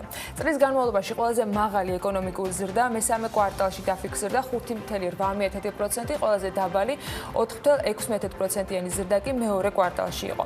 საქსტატის მონაცემებით 2019 წლის დეკემბერში DGG-ს გადამხდელ საწარმოების ბრუნვამ 8 მილიარდ 671 მილიონი ლარი შეადგინა. ზრდა წინა წელთან შედარებით ამ ნაწილში იყო 14.4%. დეკემბრის ეკონომიკურ ზრდაში მაღალი წვლილი შეიტანა დამამუშავებელი მრეწველობის, ტრანსპორტის, ასევე ვაჭრობის და სასტუმროებისა და რესტორნების სექტორებმა. საერთო მაჩვენებლის ზრდის მიუხედავად შემცირების ტენდენცია გამოვლინდა მშენებლობის სექტორში, ასევე პროფესიული სამეცნიერო და ტექნიკური საქმიანობის სექტორში და ხელოვნების, გართობისა და დასვენების სექტორებში. რაც შეეხება კლების მიზეზებს, მშენებლობის სექტორში კლების მიზეზად გვევლინება ის ფაქტი, რომ შესრულდა შედარებით ნაკლები მოცულობის სამუშაოები წინა წლის ამავე პერიოდთან შედარებით, განმარტავს საქსტატის ხელმძღვანელი. მშენებლობის სექტორში კლების მიზეზად გვევლინება ის ფაქტი, რომ შესრულდა შედარებით ნაკლები მოცულობის სამუშაოები წინა წლის შესაბამის პერიოდთან შედარებით სამოქალაქო სამშენებლო სამუშაოების მიმართულებით, როგორიცაა გზების და ავტობანების მშენებლობა, ასევე საინჟინრო ობიექტების მონტაჟი. საქსტატის მიერ განახლებული მონაცემები ეკონომიკის მინისტრის მხრიდან დადებითად შეფასდა. ნათიათურნავასათვის კიდევ უფრო მნიშვნელოვანია ის, რომ ზრდა წინასწარ პროგნოზებზე გაცილებით მაღალია და მისივე თქმით, მოლოდინზე უფრო მაღალი ეკონომიკური ზრდა პირველ რიგში ქვეყნის მიზანმიმართული ეკონომიკური პოლიტიკის შედეგია. მოლოდინზე უფრო მაღალი ეკონომიკური ზრდა არის შედეგი ჩვენი მიზანმიმართული ეკონომიკური პოლიტიკის პირველ რიგში. ჩვენი ეკონომიკური პოლიტიკა არის მიმართული ჩვენი ქართული წარმოების კონკურენტუნარიანობის ამაღლებისკენ საერთაშორისო არენაზე და სწორედ ექსპორტი გახლდათ 2019 წელს მთავარი მამოძრავებელი ძალა ჩვენი ეკონომიკური ზრდის. ასევე ერთ-ერთი მნიშვნელოვანი ფაქტორია ესეთი მოლოდინზე მაღალი ეკონომიკური ზრდის არის მზარდი ნდობა ჩვენი ქართული ბიზნესის მხრიდან და ზოგადად ქართველი საზოგადოების მხრიდან, რასაც ისინი იჩენენ ზოგადად საქართველოს ეკონომიკური პოტენციალის მიმართ და ჩვენი მთავრობის ეკონომიკური პოლიტიკის მიმართ. სწორედ ეს ნდობა არის, რომელიც საფუძვლად უდევს დააზრდილ ეკონომიკურ აქტივობას. გასული კვირის ბოლოს ეკონომიკის მინისტრმა ჩვეულოდ მედიასთან კითხვა-პასუხისას რამდენიმე თემაზე გააკეთა კომენტარი. ნათიათურნავამ BMJ-ის კითხვაზე საპასუხოდ განმარტა, რის მიხედვით არის საპრივატიზებო გეგმაში რიყის დოქების ფასი მაგალითად განსაზღვრული. ეკონომიკის მინისტრი ამბობს, რომ ეგრეთ წოდებული რიყის დოქების ფასში გათვალისწინებულია მიწის ფართობის 15000 კვადრატული მეტრი, რომელიც საკმაოდ ძვირია. მინისტრის თქმით, შენობის ღირებულების დადგენისას გათვალისწინებული იქნა ასევე სამშენებლო ხარჯებთან, რომელიც თავის დროზე იყო გაწეული. ეკონომიკის მინისტრმა ისიც გითხრა, რომ ეგრეთ წოდებული წყნეთის სამთავრობო აკარაკების ლოტი შესაძლოა დაიშალოს და უფრო პატარ-პატარა შეთავაზებებად იყოს ინვესტორებისათვის წარდგენილი. ჩვენ ველოდებოდით შემოთავაზებებს, თუმცა ჩვენ ახლა ვიფიქრებთ გარკვეულ, ასე ვთქვათ, განახლებულ მიდგომაზე, როგორც ჩანს, ამ ფორმით ნაკლებად საინტერესო არის ბიზნესისთვის, თუმცა ჩვენი მოლოდინი იყო, რომ ეს ობიექტი ყისიერად იქნებოდა გაყიდული, რადგან ბევრი გვეკითხებოდა მის შესახებ. ჩვენ მაინც ვფიქრობთ, რომ ფასი არის ადეკვატური, თუმცა შეიძლება ფორმა ზომა თვითონ ლოტის იქნეს გადახედილი. 2025 წლამდე საქართველოში არსებული ყველა საჯარო დაწესებულება შეზღუდული შესაძლებლობის მქონე პირებზე ადაპტირებული უნდა გახდეს. იუსტიციის მინისტრის ინფორმაციით, კანონი შეეხება კერძო სექტორსაც, სადაც ამა თუ იმ სახის მომსახურება გაიცემა. კანონპროექტის მიხედვით 2020-2025 წლამდე ყველა საჯარო დაწესებულება უნდა იყოს ასევე მორგებული ამ წესებს და ეს შეეხება მათ შორის ძველ შენობებსაც. კანონპროექტზე მთავრობა შეთანხმებულია, ახლა განსახილულად ის საქართველოს პარლამენტს გადაებარება. MIT-სა და BTU-ს ერთობლივი ბუთკემპი დასრულებულია. უმაღლესი დონის მენტორები რამდენიმე კვირის განმავლობაში ატარებდნენ ტრენინგებს სტუდენტებისათვის. დემო დღეზე კი 4 სხვადასხვა გამარჯვებული გამოვლინდა და თითოეულმა კერძო კომპანიამ, რომლებიც პარალელურად ჯიურის წევრებიც იყვნენ, საკუთარი ფავორიტი დაასახელა. მასში სხვადასხვა 7 გუნდი იღებდა მონაწილეობას და პროექტი სრულად იყო დაფინანსებული უნივერსიტეტის მიერ. გლობალური სტარტაპები არის პროექტი, რომელიც MIT-ის მიერ ხორციელდება მსოფლიოს 40-მდე ქვეყანაში, საქართველოში და რეგიონში ეს არის პირველი შემთხვევა, როცა MIT შემოვიდა თავისი 4-კაციანი გუნდით, იმისთვის რომ ჩაეტარებინა აქსელერაციის პროგრამა, შეერჩია 28 საუკეთესო სტუდენტი და მათთვის გაიწია მენტორშიპის პროგრამა, იმისთვის რომ ისინი მომზადებულიყვნენ და თავისი ინოვაციური იდეები წარადგინათ. ეს პროგრამა მთლიანად ემსახურებოდა ანტრეპრენიული ეკოსისტემის გაუმჯობესებას. განვიხილეთ მსოფლიოში არსებული სხვადასხვა სტრატეგიები. მათ ურჩიეთ თუ როგორ უნდა გაუმჯობესებინათ საკუთარი სტარტაპები ბიზნეს და ტექნოლოგიების კუთხით. ძალიან მოხარულები ვართ იმ შედეგებით, რაც სტუდენტებისგან მივიღეთ. თითოეულ მონაწილეს მოლოდინები ძალიან დიდი ჰქონდა, თუმცა მინდა აღვნიშნო, რომ მოლოდინებს გადააჭარბა პირადად ჩემთვის და ჩემი გუნდის წევრებისთვისაც. ამ ერთი თვის განმავლობაში ყველანი დაუღალავად შრომობდით. ძალიან კარგი მენტორები არიან MIT-დან, ძალიან დიდი დახმარება გაგვიწია SPTU-ს ადმინისტრაციამ და თანამშრომლებმა, თითოეულმა წევრმა და მე ვთვლი, რომ ეს ერთი თვე ჩემ ცხოვრებაში ერთ-ერთი ყველაზე დასამახსოვრებელი bootcamp-ი იყო. Associated Press-ის ინფორმაციით, ამერიკის შეერთებული შტატების სახელმწიფო მდივანმა მაიკ პომპეომ ბელორუსში ვიზიტის დროს განაცხადა, რომ შტატები მზად არის ბელორუსისათვის ენერგორესურსების მიწოდება დაიწყოს. მაიკ პომპეო ბელორუსის პრეზიდენტს ალექსანდრ ლუკაშენკოსაც შეხვდა და გასული 24 წლის განმავლობაში ბელორუსის შტატების სახელმწიფო მდივნის პირველი ვიზიტი იყო. ამ შეხვედრისას იქვე აღინიშნა, რომ ენერგორესურსების მწარმოებლები მზად არიან 100% ნავთობი მიაწოდონ კონკურენტულ ფასებში. ეს თავად პომპეომ თქვა ალექსანდრ ლუკაშენკოსთან შეხვედრის შემდეგ. General Motors-მა კი ახლახანს განაცხადა, რომ კომპანია ელექტრონული ჰამერის წარმოებას იწყებს. მომხმარებლები ელექტრონული ჰამერის შეძენას 2021 წლის შემოდგომიდან შეძლებენ. Business Insider-ი წერს ამასთან დაკავშირებით და აღნიშნავს, რომ General Motors ახალ ელექტრონულ ყველგან მავალს GM-ს ააგებს. ქარხანა ამჟამად ძვირადღირებულ გადაიარაღებას გადის იმისათვის, რომ მიზანს მიაღწიოს. ელექტრონულ ავტომობილს კი 1000 ცხენის ძალა ექნება და 3 წამში 96 კმ/სთ სიჩქარეს განავითარებს. მას შემდეგ, რაც ჯეფ ბეზოსის კუთვნილი კომპანიის Amazon-ის აქციების ფასი 12%-ით გაეზარდა და თითო აქციის ღირებულებამ $2100 შეადგინა, ბეზოსი სულ რაღაც 15 წუთში 13 მილიარდ 200 მილიონი დოლარით კიდევ უფრო მდიდარი გახდა. ამასთან დაკავშირებით Bloomberg-იმ დაწერა და გამოცემა იქვე აღნიშნავს, რომ დღეისთვის ბეზოს Amazon-ის აქციების 12% ეკუთვნის, მაშინ როდესაც კომპანია Amazon-ის საბაზრო ღირებულება $1 ტრილიონ უტოლდება. მისი სხვა პროექტი, კერძოდ აეროკოსმოსური კომპანია Blue Origin კი შეფასებულია $6 მილიარდ 200 მილიონ დოლარად. არ ვიცი როგორი იყო ბირჟაზე ქართული კომპანიების შესაბამისად ფასის ცვლილება, მაგრამ ამაში ახლა ლევან თაღიაშვილი გაგვარკვევს, გრძელდება საქართველოს საფონდო ბირჟაზე მსხვილი გარიგებებიო იუწყება, კონკრეტულად რომელი კომპანიების ფასიან ქაღალდებზეა მოთხოვნა და როგორია ბირჟის დინამიკა. ლევანი გვეტყვის, ლევან დილა მშვიდობისა. დილა მშვიდობის, ანა მოვესალმებით ჩვენს მაყურებელს. მართალია მთლად Amazon-ი არ ქონდა, მაგრამ სამაგიეროდ გასულ კვირას რამდენიმე მსხვილი გარიგება დაიდო. აქტიური კვლავ M კვადრატი გახლავთ, რომლის ფასიან ქაღალდებზე $263,000 ტრანზაქცია განხორციელდა, რაც დღევანდელი კურსის მიხედვით დაახლოებით $761,000 უტოლდება. რაც შეეხება რაოდენობას, 255 ერთეული ობლიგაცია გაიყიდა და თითოეული მათგანის ფასი $1022-დან $1025-მდე მერყეობდა. გვაქვს კარგი სიახლე და ახალი ფასიანი ქაღალდები საფონდო ბირჟაზე 24 იანვრიდან საერთაშორისო საფინანსო კორპორაციის 5 წლიანი $100 მილიონი ღირებულების ობლიგაციები დაიშვა A კატეგორიის ლისტინგში, განთავსების აგენტი კი გალთენ ტაგარტე იყო. ობლიგაციების ფიქსირებული საპროცენტო განაკვეთი 9.4% გახლდათ. გადავიდეთ ლონდონში და ვნახოთ სახელმწიფო კომპანიების ობლიგაციებით საქართველოს რკინიგზის ფასიანი ქაღალდების ღირებულება არ შეცვლილა. იგივე დარჩა, თუმცა შემცირდა ნავთობისა და გაზის კორპორაციის ობლიგაციების ფასი. ერთი წლის ჭრილში კვლავ პლუსშია ორივე კომპანია, მაგრამ 2020 წლის ტემპები ნამდვილად არაა მოსაწონი და იმედია მხოლოდ იანვარს ეხება ეს ყველაფერი და თებერვალი გაცილებით უკეთესი იქნება ორივე კომპანიისთვის.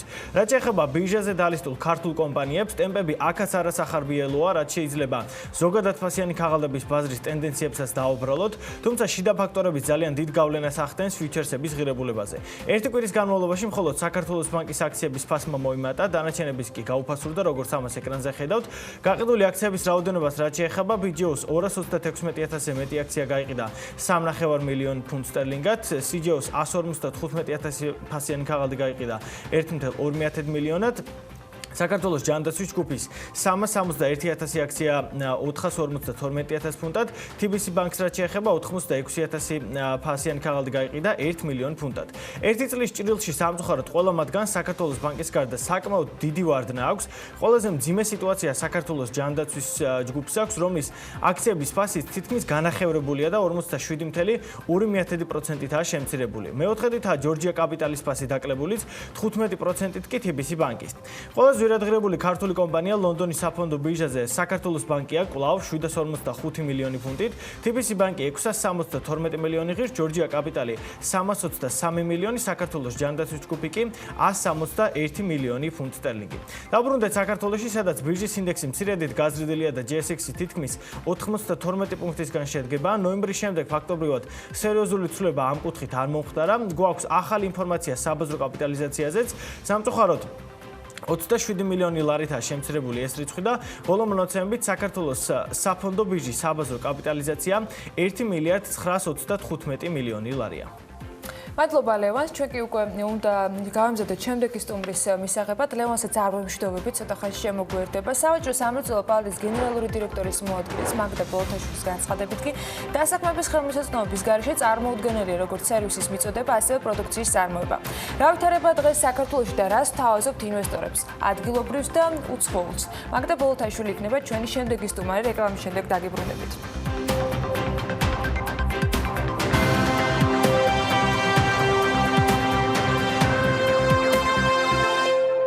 მიუხედავად იმისა, რომ არსებობს ბევრი წარმატებული მაგალითი, ბოლო წლების განმავლობაში სასწავლო შედეგი პროფესიულ განათლების კუთხით მაინც არ გვაქვს. ეს შეფასება და კომენტარი ჩვენმა შემდეგმა სტუმარმა დასაქმების შესაძლებლობებზე და გამოწვევებზე საუბრის კონტექსტში გააკეთა და თქვა, რომ დასაქმების ხელმისაწვდომობის გარეშე წარმოუდგენელია როგორც სერვისის მიწოდება, ასევე პროდუქციის წარმოება. ხელმისაწვდომობაც შეფასებითია ობიექტური და სუბიექტური აღქმა და ხელი შეწყობა ამ ხელმისაწვდომობის როგორ ხდება და როგორ უნდა მოხდეს, რა როლს კი სრულობს სავაჭრო სამრეწველო პალატა. სტუმართან უნდა გავაგრძელოთ ამაზე საუბარი. მაგდა ბოლოთაშვილი სავაჭრო სამრეწველო პალატის გენერალური დირექტორის მოადგილე შემოგვიერთდა. მოგესალმებით, მადლობა იმისთვის, რომ ხართ ჩვენთან ერთად. მე წავიკითხე თქვენი კომენტარი, როდესაც ამ პროფესიული გადამზადების და რეალური შედეგების შედარებას აკეთებდით. რა არის დღეს მთავარი პრობლემა? რა არის გამოწვევა, რომელზეც ერთგვარი რეაგირება გააკეთა თქვენმა პალატამ და გეგმაც შეადგინა, როგორ შეიძლება რომ ამ გამოწვევის საპასუხოდ იყვნენ აქტიურები? მოგესალმებით, დიდი მადლობა მოწვევისთვის, მივესალმები თქვენს მაყურებელს. მთავარი პრობლემა არის ის, რომ შრომის ბაზარზე არსებობს დღეს დისბალანსი. ანუ არსებობენ სამუშაოს მაძიებლები, რომლებსაც სურთ დასაქმება, არსებობენ კომპანიები, რომლებსაც სურთ თანამშრომლების აყვანა, თუმცა ამის მიუხედავად დასაქმების დაბალი დონე მაინც რჩება ქვეყანაში. ამის მთავარ პრობლემად ჩვენ აღვიქვავთ იმას, რომ კერძო სექტორის წარმომადგენლებს რა მოთხოვნებიც აქვთ პოტენციურ დასაქმებულებთან, იმას ვერ იღებენ. ანუ რეალურად სამუშაოს მაძიებლების კვალიფიკაცია და ცოდნა მათთვის არ არის დამაკმაყოფილებელი და ამის მთავარი ეს იმის ფონზე, როდესაც არაერთი პროგრამა არსებობს, მათ შორის უფასო შესაძლებლობებიც არსებობს იმისათვის, რომ სახელმწიფო ეხმარება ადამიანებს გადამზადდნენ, მიიღონ პროფესიული განათლება და ასე შემდეგ. რა რგოლი და ჯაჭვია საჭირო იმისათვის, რომ მოთხოვნა და შესაბამისად მიწოდება იყოს ერთმანეთთან თანხვედრაში და თქვენი გადაწყვეტა როგორი ფორმით არის ამ შემთხვევაში? ვერ ვიტყვით იმას, რომ საერთოდ არ არსებობს წარმატებული მაგალითები, პირიქით ამ ბოლო პერიოდში ბევრი წარმატებული მაგალითი არის, თუმცა ეს მაინც არ არის საკმარისი, როდესაც ზოგადად შრომის ბაზარზე ვსაუბრობთ. იმისათვის, რომ მივიღოთ ისეთი კვალიფიკაციის კადრები, როგორიც ბიზნესში ჭირდება, საჭირო არის, რომ ბიზნესი ძალიან აქტიურად ჩაებას პროცესში, განათლების პროცესში, თუმცა ამას არ გულისხმობ, რომ თვითონ განახორციელოს რიგი საგანმანათლებლო პროგრამები, რაც რიგ შემთხვევაში ხდება, დიახ. მთავარი არის, რომ მოხდეს იმ საჭიროებებისა და ცოდნის იდენტიფიცირება, რაც კერძო სექტორს ესაჭიროება და შემდეგ უკვე ამის ასახვა უნდა მოხდეს როგორც პროფესიულ პროგრამებში, ასევე კურიკულუმებში, რითიც მოხდება შემდეგ უკვე პროფესიულ სასწავლებლებში სწავლება. მაგდა შეგვიძლია თუ არა ვივარაუდოთ თქვენი წინარე განცხადებიდან და ეხანდელი საუბრიდან გამომდინარე, რომ ბიზნესის ნაკლები აქტიურობა არის მთავარი განსაზღვრელი, რის გამოც პროცესი არ იკვრება, ამიტომ რომ აბსოლუტურად სწორი პირდაპირ გეუბნებით განცხადება იყო ფაქტის დეფინირების, პრობლემის გამოკვეთის და თქვენთვის გამოწვევის დასახვის კუთხით და მეორე მხრივ გვაქვს შედეგი, რომელიც წლიდან წლამდე ასე ვთქვათ გრძელდება. თუმცა წლიდან წლამდე არასდროს არ იყო ის ვთქვათ პროფესიული განათლება ესეთი პრიორიტეტული, როგორიც არის დღეს. მიღმა გამოწვევისა იდენტიფიცირებული არის თუ არა ყველა პრობლემა, რაც აი ამ უკავშირებს ერთმანეთთან მე არ ვამბობ, რომ შედეგი გუშინ უნდა დადგეს, ეს პროცესია, თვითონ განათლების პროცესი შედეგს ვერ აყენებს. ყისია. რასთან გვაქვს საქმე, რა და დიაგნოსტიკეთ ამ შემთხვევაში? ერთ-ერთი საკითხი, რაზეც მინდა ყურადღება გამომახვილო, არის ის, რომ ჩვენ რიგ შემთხვევებში რეაგირებთ ხოლმე, ზოგადად განათლების სისტემას ვამბობ, რეაგირებს ხოლმე არსებულ საჭიროებებზე. და ამის გარდა საჭირო არის ძალიან დიდი ყურადღება გავამახვილოთ მომავალ საჭიროებებზე, იმიტომ რომ ბიზნესს რაც სჭირდება 2 ან 3 წლის შემდეგ, უნდა დავიწყოთ იმის მომზადება დღეს, იმიტომ რომ პროგრამები საშუალოდ 2.5-3 წლის განმავლობაში გრძელდება და ჩვენ თუ ეხლა არ ვიწყებთ იმაზე რეაგირებას, რაც 2-3 წლის შემდეგ იქნება საჭირო, ამ შემთხვევაში ვერ ვიღებთ შედეგს. ესეც არის ერთ-ერთი პრობლემა, იმიტომ რომ როგორც წესი რეაგირებთ იმ საკითხებზე, რაც მიმდინარე პერიოდში არის საჭიროება და არა იმაზე, რაც მომავალ პერიოდში არის საჭიროება და თვითონ პროცესში, რა თქმა უნდა, ის რომ სრულყოფილი არ არის, ეს არის როგორც კერძო სექტორის, ასევე განათლების სამინისტროს და მთავრობის პრობლემაც და ეხლა ყველა აღიარებს, ყველა მხარე რომ საჭირო არის ერთობლივი მუშაობა და არ არის დრო იმისა, რომ კოორდინაციის პრობლემას რამდენად ხედავთ, როგორც ყველაზე, ასე ვთქვათ, გამოხატულად პრობლემატურს, ყველა, ასე ვთქვათ, მოქმედ პირს შორის, აქ არ გულისხმობ მარტო სახელმწიფოს ამ შემთხვევაში, რამდენად არის ეს, ვთქვათ, კოორდინაციაზე მეტ პრობლემას ალბათ უფრო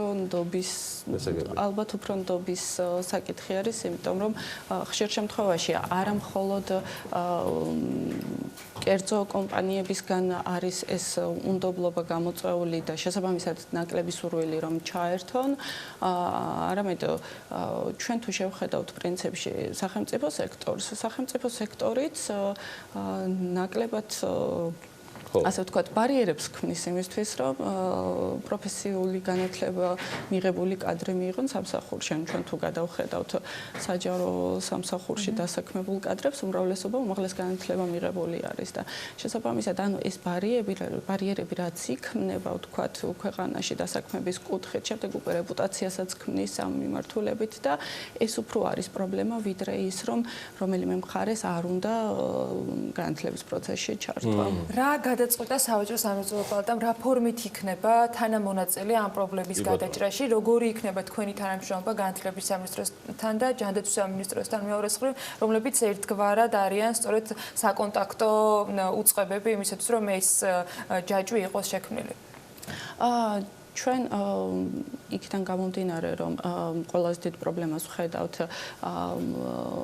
საჭიროების იდენტიფიცირების ნაწილში და შემდეგ უკვე აი ამ იდენტიფიცირებულ პრობლემებზე რეაგირებაში ჩვენ გვინდა რომ ცალკეული სექტორებიდან ამოვიღოთ ის პრიორიტეტული საკითხები, ის საჭიროებები, რაც ამ ეტაპზე და უახლოეს წლებში იქნება კერძო სექტორში და შესაბამისად მივიღოთ მონაწილეობა სექტორულ ასოციაციებთან ერთად აი ამ ცოდნის და საჭიროებების ასახვაში, როგორც პროფესიულ სტანდარტში, ასევე ცალკეულ კურიკულუმებში, რაც სასწავლებლებში დაინერგება.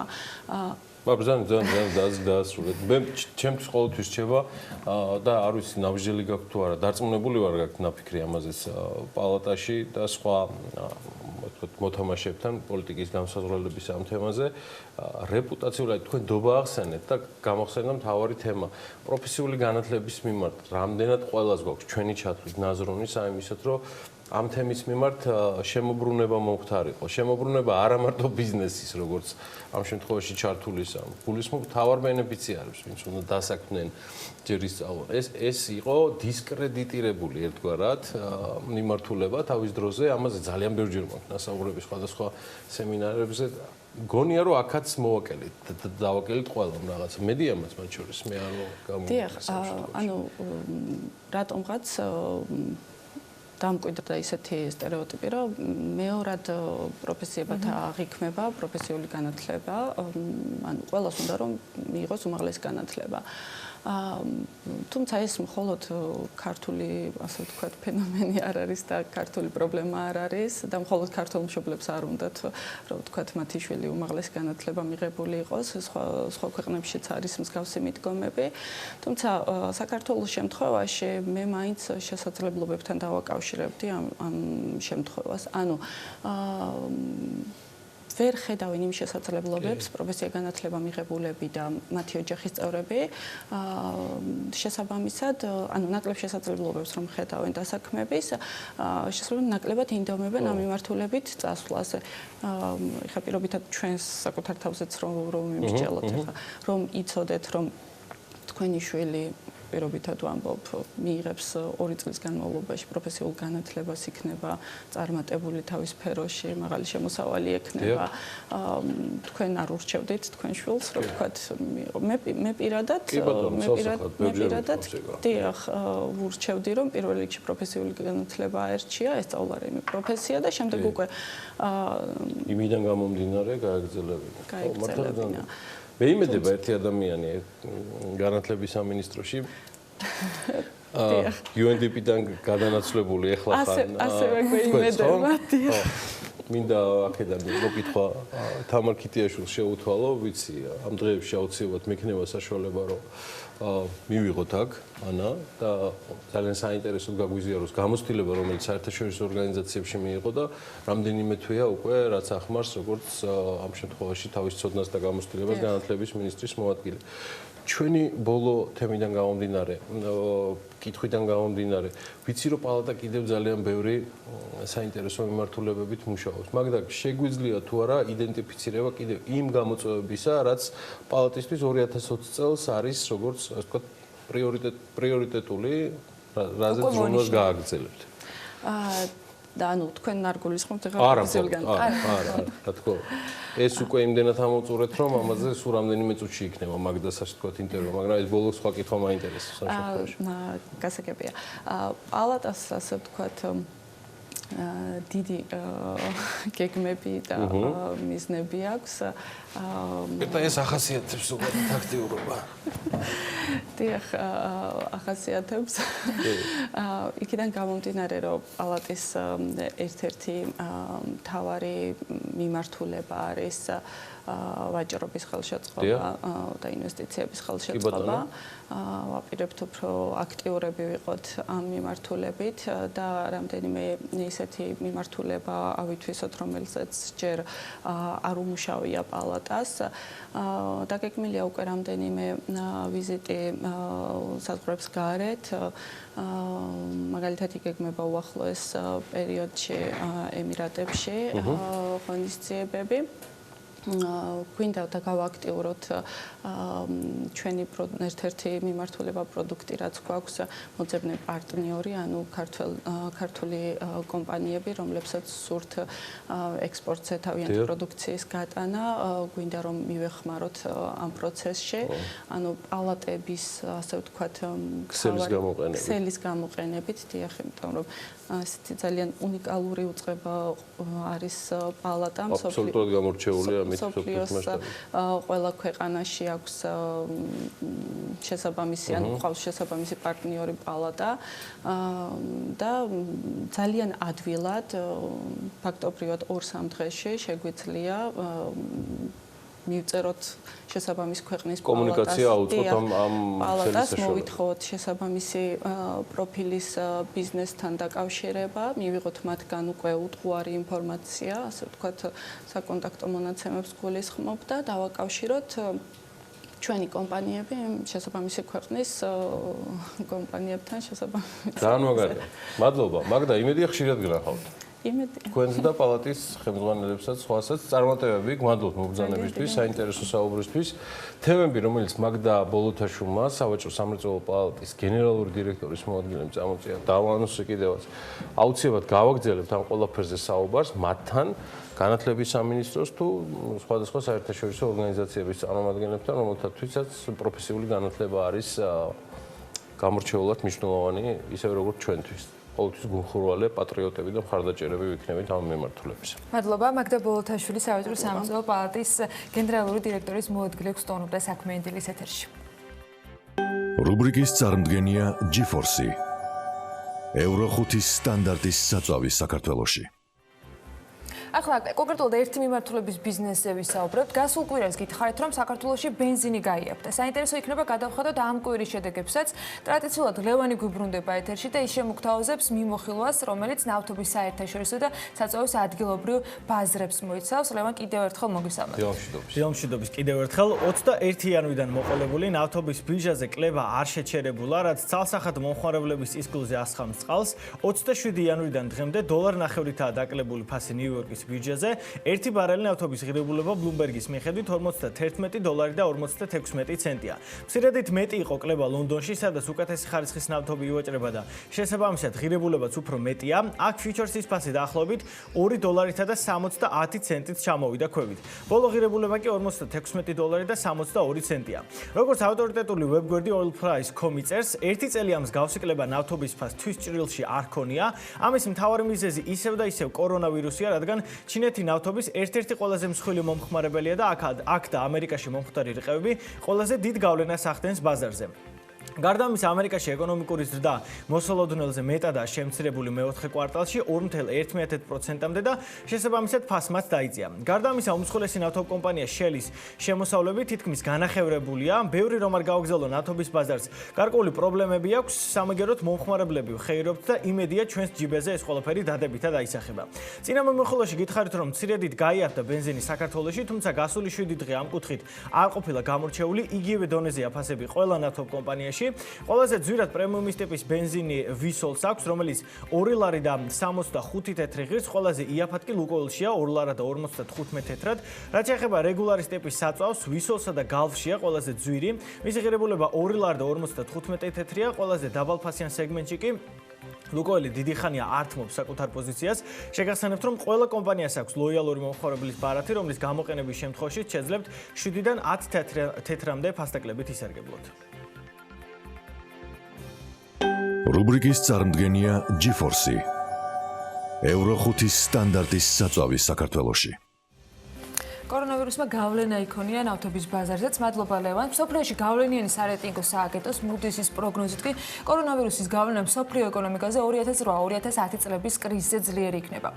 სააგენტომ ყოველკვირეული მიმოხილვა თემაზე დაამუშავა და ამაზე ნინი ლონგურაშვილი მოგვაწვდის ახლა ინფორმაციას, რომელიც პირდაპირ ეთერში გვერდება. ნინი, დილამშვიდობისა. დილამშვიდობისა, ანა გიორგი, მივესალმები საქმიანი დილის მაყურებელს. კორონავირუსი არა მხოლოდ ადამიანების ჯანმრთელობას, არამედ ეკონომიკასაც უქმნის საფრთხეს. ვირუსი მსოფლიო ეკონომიკას დაემუქრა და ბოლო ერთი კვირის მონაცემებით ნავთობზე ფასები მცირდება, ბრენდის მარკის ნავთობი რეკორდულად გაიაფთა და ლონდონის საფონდო ბირჟაზე ბარელზე ფასი ბოლოს $45.93-მდე დაეცა. ნავთობზე ფასი ერთ დღეში 2.45%-ით შემცირდა, ბოლოს ნავთობის ფასი მინიმუმზე 2019 წლის აგვისტოში დაფიქსირდა და ბარელზე $46 შეადგინა. სარეიტინგო სააგენტოს ცნობით კორონავირუსმა უკვე მოახდინა ნეგატიური გავლენა სამრეწველო ლითონის ფასების ინდექსზე. ლითონის ფასი 7.1%-ით შემცირდა, რაც 2017 წლის ივლისის შემდეგ მინიმალური მაჩვენებელი არის.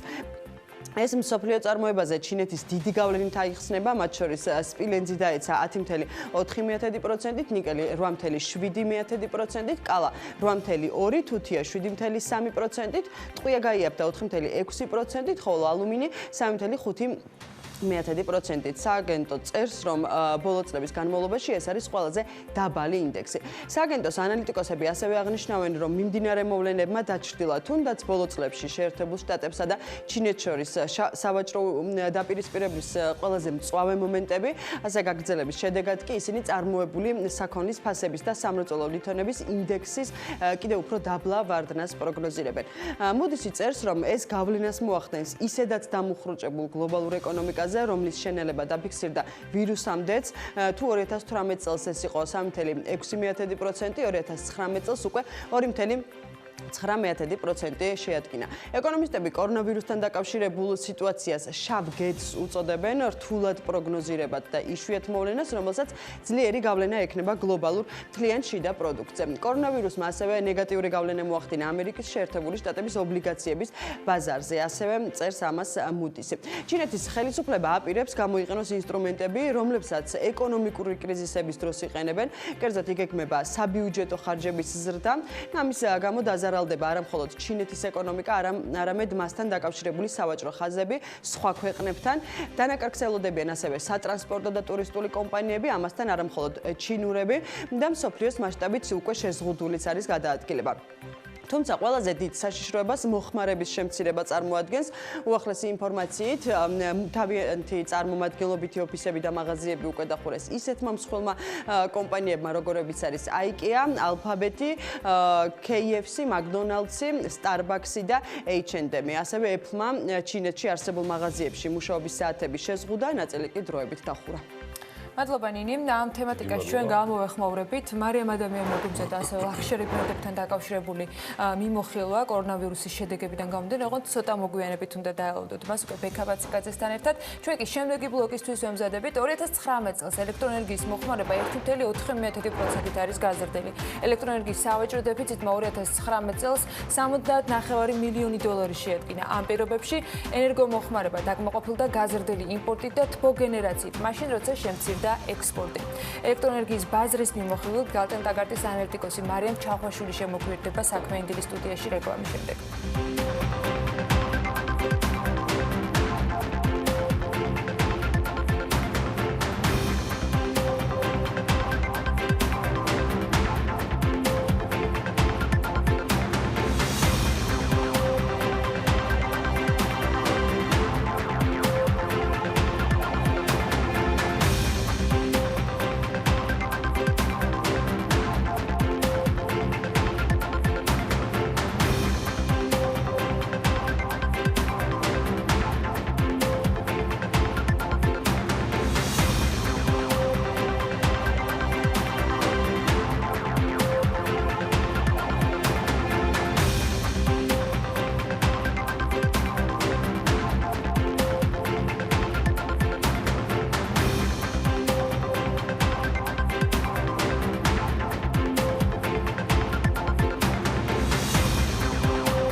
სტატისტიკის ეროვნული სამსახურის წინასწარი მონაცემების თანახმად 2019 წლის დეკემბერში წინა წლის შესაბამის პერიოდთან შედარებით რეალური მთლიანი შიდა პროდუქტის ზრდა 3.8% შეადგინა და 2019 წლის საშუალო რეალური ზრდა 5.2% იყო. ოკუპირებული აფხაზეთის ენერგოკომპანია ჩერნომორენერგოს განცხადებით აფხაზეთის ტერიტორიაზე ელექტროენერგიის მიწოდება რუსეთის ფედერაციიდან მიმდინარეობს.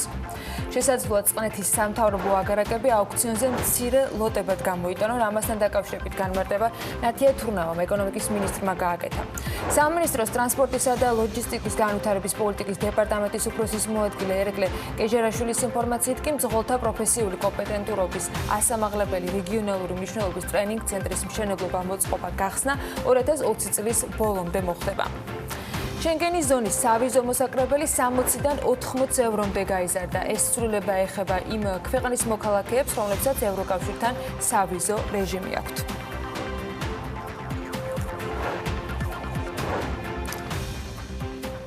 შენთუმე. კარგი. საქართველოს მთავრობამ ამერიკის შეერთებულ შტატებში ლობისტურ კომპანია ჩართულ სტრატეჯიკ გრუპთან არსებული ხელშეკრულება გაახანგრძლივა. აღნიშნული ინფორმაცია შეერთებული შტატების უცხოური აგენტების რეგისტრაციის FARA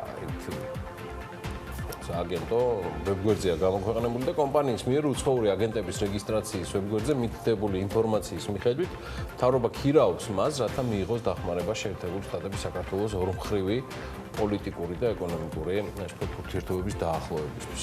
ამ კონტრაქტში ვკითხულობთ, რომ რეგისტრანტი იმუშავებს, რათა გააძლიეროს ორ ქვეყანას შორის არსებული ურთიერთობები საქართველოს მთავრობის მხარდაჭერის გზით, დაეხმაროს საქართველოს მთავრობა შტატების კონგრესსა და ადმინისტრაციასთან იმგვარი კომუნიკაციის დამყარებაში, რაც საქართველოსადმი მხარდაჭერას ზრდის.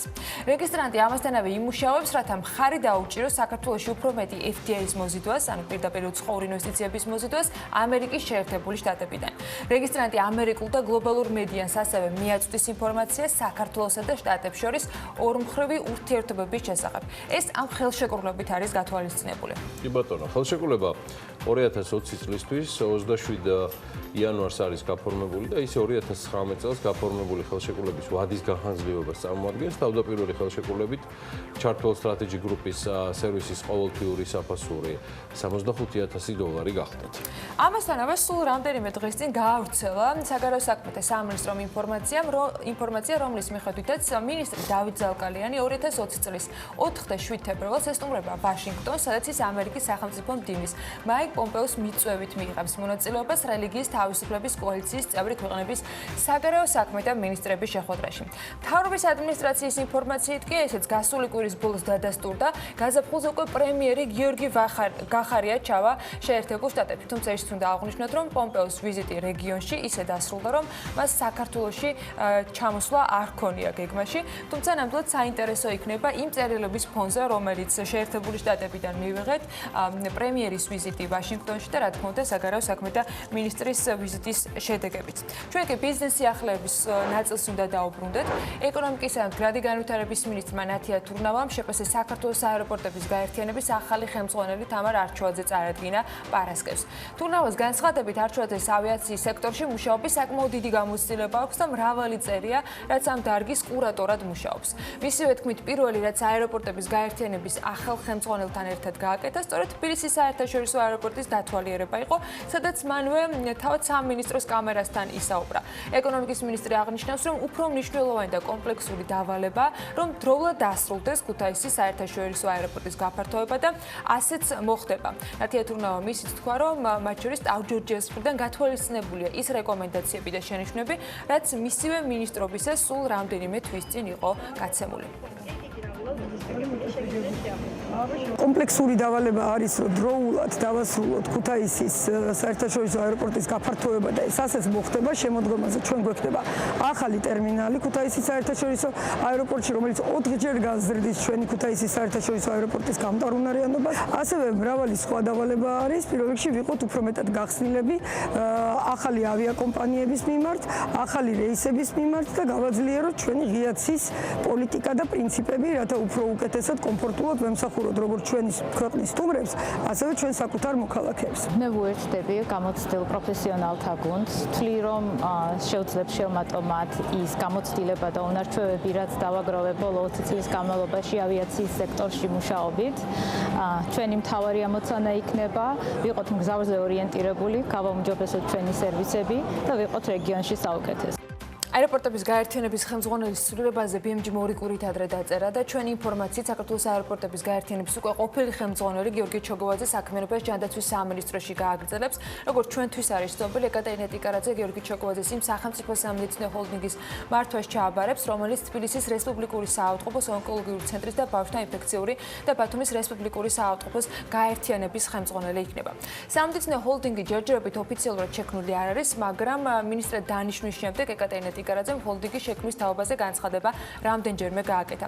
აქვე გეტყვით, რომ დღეს არის დაგეგმილი ჯანდაცვის სამინისტროში ახალი უწყების პრეზენტაცია, სავარაუდოდ გიორგი ჩოგოვაძესაც დღესვე ვიხილავთ ამ თანამდებობაზე. Georgian Airways აქვს პოტენციალი, რომ ეფექტური მენეჯმენტის პირობებში განვითარდეს. ეს უკვე ეკონომიკის და მდგრადი განვითარების მინისტრმა ნათია თურნავამ BMG-ს უთხრა. მინისტრი Georgian Airways-ის გენერალური დირექტორის რომან ბოკერიას მიერ საქმიან დილაში გაკეთებულ იმ განცხადებას გამოეხმაურა ასე, რომლის თანახმადაც კომპანია სერიოზული კრიზისის წინაშე დგას და ხელისუფლებისგან დახმარებას ითხოვს. ეს შემთხვევა ეკონომიკის მინისტრს რომ უნდა დაეთანხმოს ადამიანი. გადაცემაში ბოკერიამ ისიც თქვა, რომ ეკონომიკის მინისტრისგან Ryanair-ის და Wizz Air-ის მსგავსად თანადაფინანსების თანხმობაც მიიღო. Georgian Airways არის ქართული კომპანია, რომელიც უკვე წლებია ჩვენს ბაზარზე იმყოფება. ჩემი აზრით, მას აქვს საკმაოდ კარგი პოტენციალი, რომ განვითარდეს უფრო ეფექტური მენეჯმენტის პირობებში, რა თქმა უნდა, და უფრო ეფექტური მენეჯმენტის შემთხვევაში. ამ ეტაპზე მისი სუბსიდირების საკითხი არ დღეს წესრიგში ეს განიხილებოდა უშუალოდ მას შემდეგ, რაც გასული წლის ივნისში მოხდა ეს მოვლენები და ასე ვთქვათ, შეწყდა ფრენები რუსეთიდან, რამაც დააზარალა, მოდი ასე ვთქვათ, არა მარტო Georgian Airways-ი, მთლიანად ქართული ეკონომიკა და ტურიზმი, მაგრამ Georgian Airways-იც. იმ ეტაპზე ჩვენ ვიხილავდით, ეხლა ამ თემას ჩვენ არ ვიხილავთ, თუმცა იმასაც გეტყვით, რომ მიუხედავად ამისა, ჩვენ გვერდში სერიოზულად უდგავართ ქართულ ავიაციას და მათ შორის Georgian Airways. მაგალითად, Georgian Airways გაუგროვდა წლების მანძილზე სხვადასხვა ობიექტური თუ სუბიექტური მიზეზის გამო რამოდენიმე მილიონის დავალიანება ჩვენი აეროპორტების გაერთიანების და სააერო ნავიგაციის მიმართ, სახელმწიფო კომპანიების მიმართ და ჩვენ ამის გამო ასე ვთქვათ, რამე სანქციებს არ ვიყენებთ, ვაძლევთ შესაძლებლობას, რომ მათთვის კომფორტული გრაფიკით დაფაროთ ეს დავალიანება, რაც ასევე ძალიან მნიშვნელოვანი მხარდაჭერა არის. 2019 წლის განმავლობაში საქართველოში მოქმედმა ავიაკომპანიებმა ჯამში 5.112.032 მგზავრი გადაიყვანეს. სამხალხო ავიაციის სააგენტოს მონაცემებს თუ ჩავხედავთ, 2019 წლის შედეგებით საავიაციო ბაზარზე პირველ ადგილს უნგრული ავიაკომპანია Wizz Air იკავებს. Wizz Air-მა გასულ წელს სულ 825.290 მგზავრი გადაიყვანა, რითიც მთლიანი ბაზრის 16% დაიკავა. მოქმედი ავიაკომპანიების პირველი 20-ეული გადაყვანილი მგზავრების რაოდენობის მიხედვით კი აი ასეთ სურათს გვაძლევს. Wizz Air-ის შემდეგ არის Turkish Airlines, Georgian Airways, Ukraine International Airlines, Fly Dubai, Ural Airlines, Pegasus, Abeda Airlines, Skyap Airlines და Air Arabia. სრული 20-ეულის ნახვა კი ჩვენს ვებგვერდზე შეგიძლიათ. საქართველოში ახალი ავიარეისების განსაკუთრებით კი დაბალ ბიუჯეტური ავიაკომპანიების მიერ ახალი ავიარეისების დამატება ტურიზმის განვითარების სტრატეგიის ერთ-ერთი კომპონენტია. ახალი მიმართულების დამატებასთან დაკავშირებით მარკეტინგული ხარჯების დასაფინანსებლად სახელმწიფოს საკუთრებაში არსებული კომპანია აეროპორტების გაერთიანება ავიაკომპანიებს საქართველოში სპეციალურ თანხასაც უხდის. ამ პროგრამის ძირითადი ბენეფიციარი ძირითადად ეგრეთ წოდებული დაბალ ბიუჯეტიანი ავიაკომპანიები არიან. აეროპორტების გაერთიანების აქტივებში საქართველოში მოქმედი 5 აეროპორტი შედის, საიდანაც კომპანია ქუთაისის, მესტისა და ამბროლაურის აეროპორტებს მართავს. აეროპორტების გაერთიანების 2018 წლის აუდიტორული ანგარიშის თანახმად ავიაკომპანიების მხარდაჭერის მიზნით გადარიცხული თანხის მოცულობამ 11 მილიონ ლარს გადააჭარბა. წლების მიხედვით კი აეროპორტების გაერთიანების მიერ ავიაკომპანიებისთვის მარკეტინგული აქტივობის ჩასატარებლად ჩარიცხული თანხის მოცულობა ასეთ სურათს გვაძლევს. 2018-ში იყო 11 მილიონ 155.000, 2017-ში 7 მილიონ 197.000, 2016 წელს კი 3 მილიონ 157.000 ლარი. როგორ ნაწილდებოდა ეს თანხა უშუალოდ ავიაკომპანიებზე, საჯაროდ ცნობილი ცხადია არ არის. ცნობილია, რომ ავიაკომპანიები ამ თანხას ფრენების სიხშირისა და გადაყვანილი მგზავრების რაოდენობის მიხედვით იღებენ. ახლა ცოტა ენერგეტიკაზე. ოკუპირებული აფხაზეთის ენერგოკომპანია ჩერნომორენერგოს განცხადების აფხაზეთის ტერიტორიაზე ელექტროენერგიის მიწოდება რუსეთის ფედერაციიდან დაიწყო. კომპანიის Facebook გვერდზე წერია, რომ 1 თებერვლის ღამის 2 საათიდან რუსეთიდან აფხაზეთის ელექტრომომარაგება დაიწყო და მიწოდებაზე დაწესებული შეზღუდვები მოხსნილია.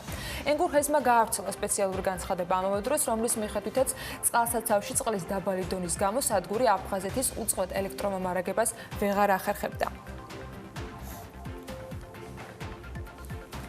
ამავე განცხადებაში ენგურჰესმა გააკეთა განმარტება, რომ შექმნილ მდგომარეობასთან დაკავშირებული მიზეზები აეხსნა და იქო ნათქვამია, რომ აფხაზეთის მოხმარების სრული დაფარვა ვერ ხერხდება, შესაბამისად ელექტროენერგიის შეზღუდვა თავიდან 4 საათიანი გრაფიკით დაწესდა. ენგურჰესის წყალსაცავში წყლის დონე 429 მეტრს შეადგენს, შესაბამისად დარჩენილი რესურსის და მდინარის შემოდინების გათვალისწინებით ენგურჰესი და ვარდნილჰესი აფხაზეთის მოხმარების სრულ დაფარვას ვერ გასწვდებოდნენ. სწორედ ამიტომ აფხაზურმა მხარემ ელექტროენერგიის შეზღუდვა დაიწყო და თავიდან იყო 4 საათიანი გრაფიკი, თუმცა ასე გაგრძელების შემთხვევაში სავარაუდოდ ეს გრაფიკი კიდევ უფრო გაიზრდებოდა.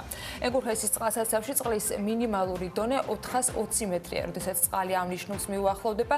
ჰესების მუშაობა იზღუდება, რაც დღეღამეში შემოდინების შესაბამისად მხოლოდ რამდენიმე საათიან დატვირთვას გულისხმობს, განმარტავს ენგურჰესი განცხადებაში.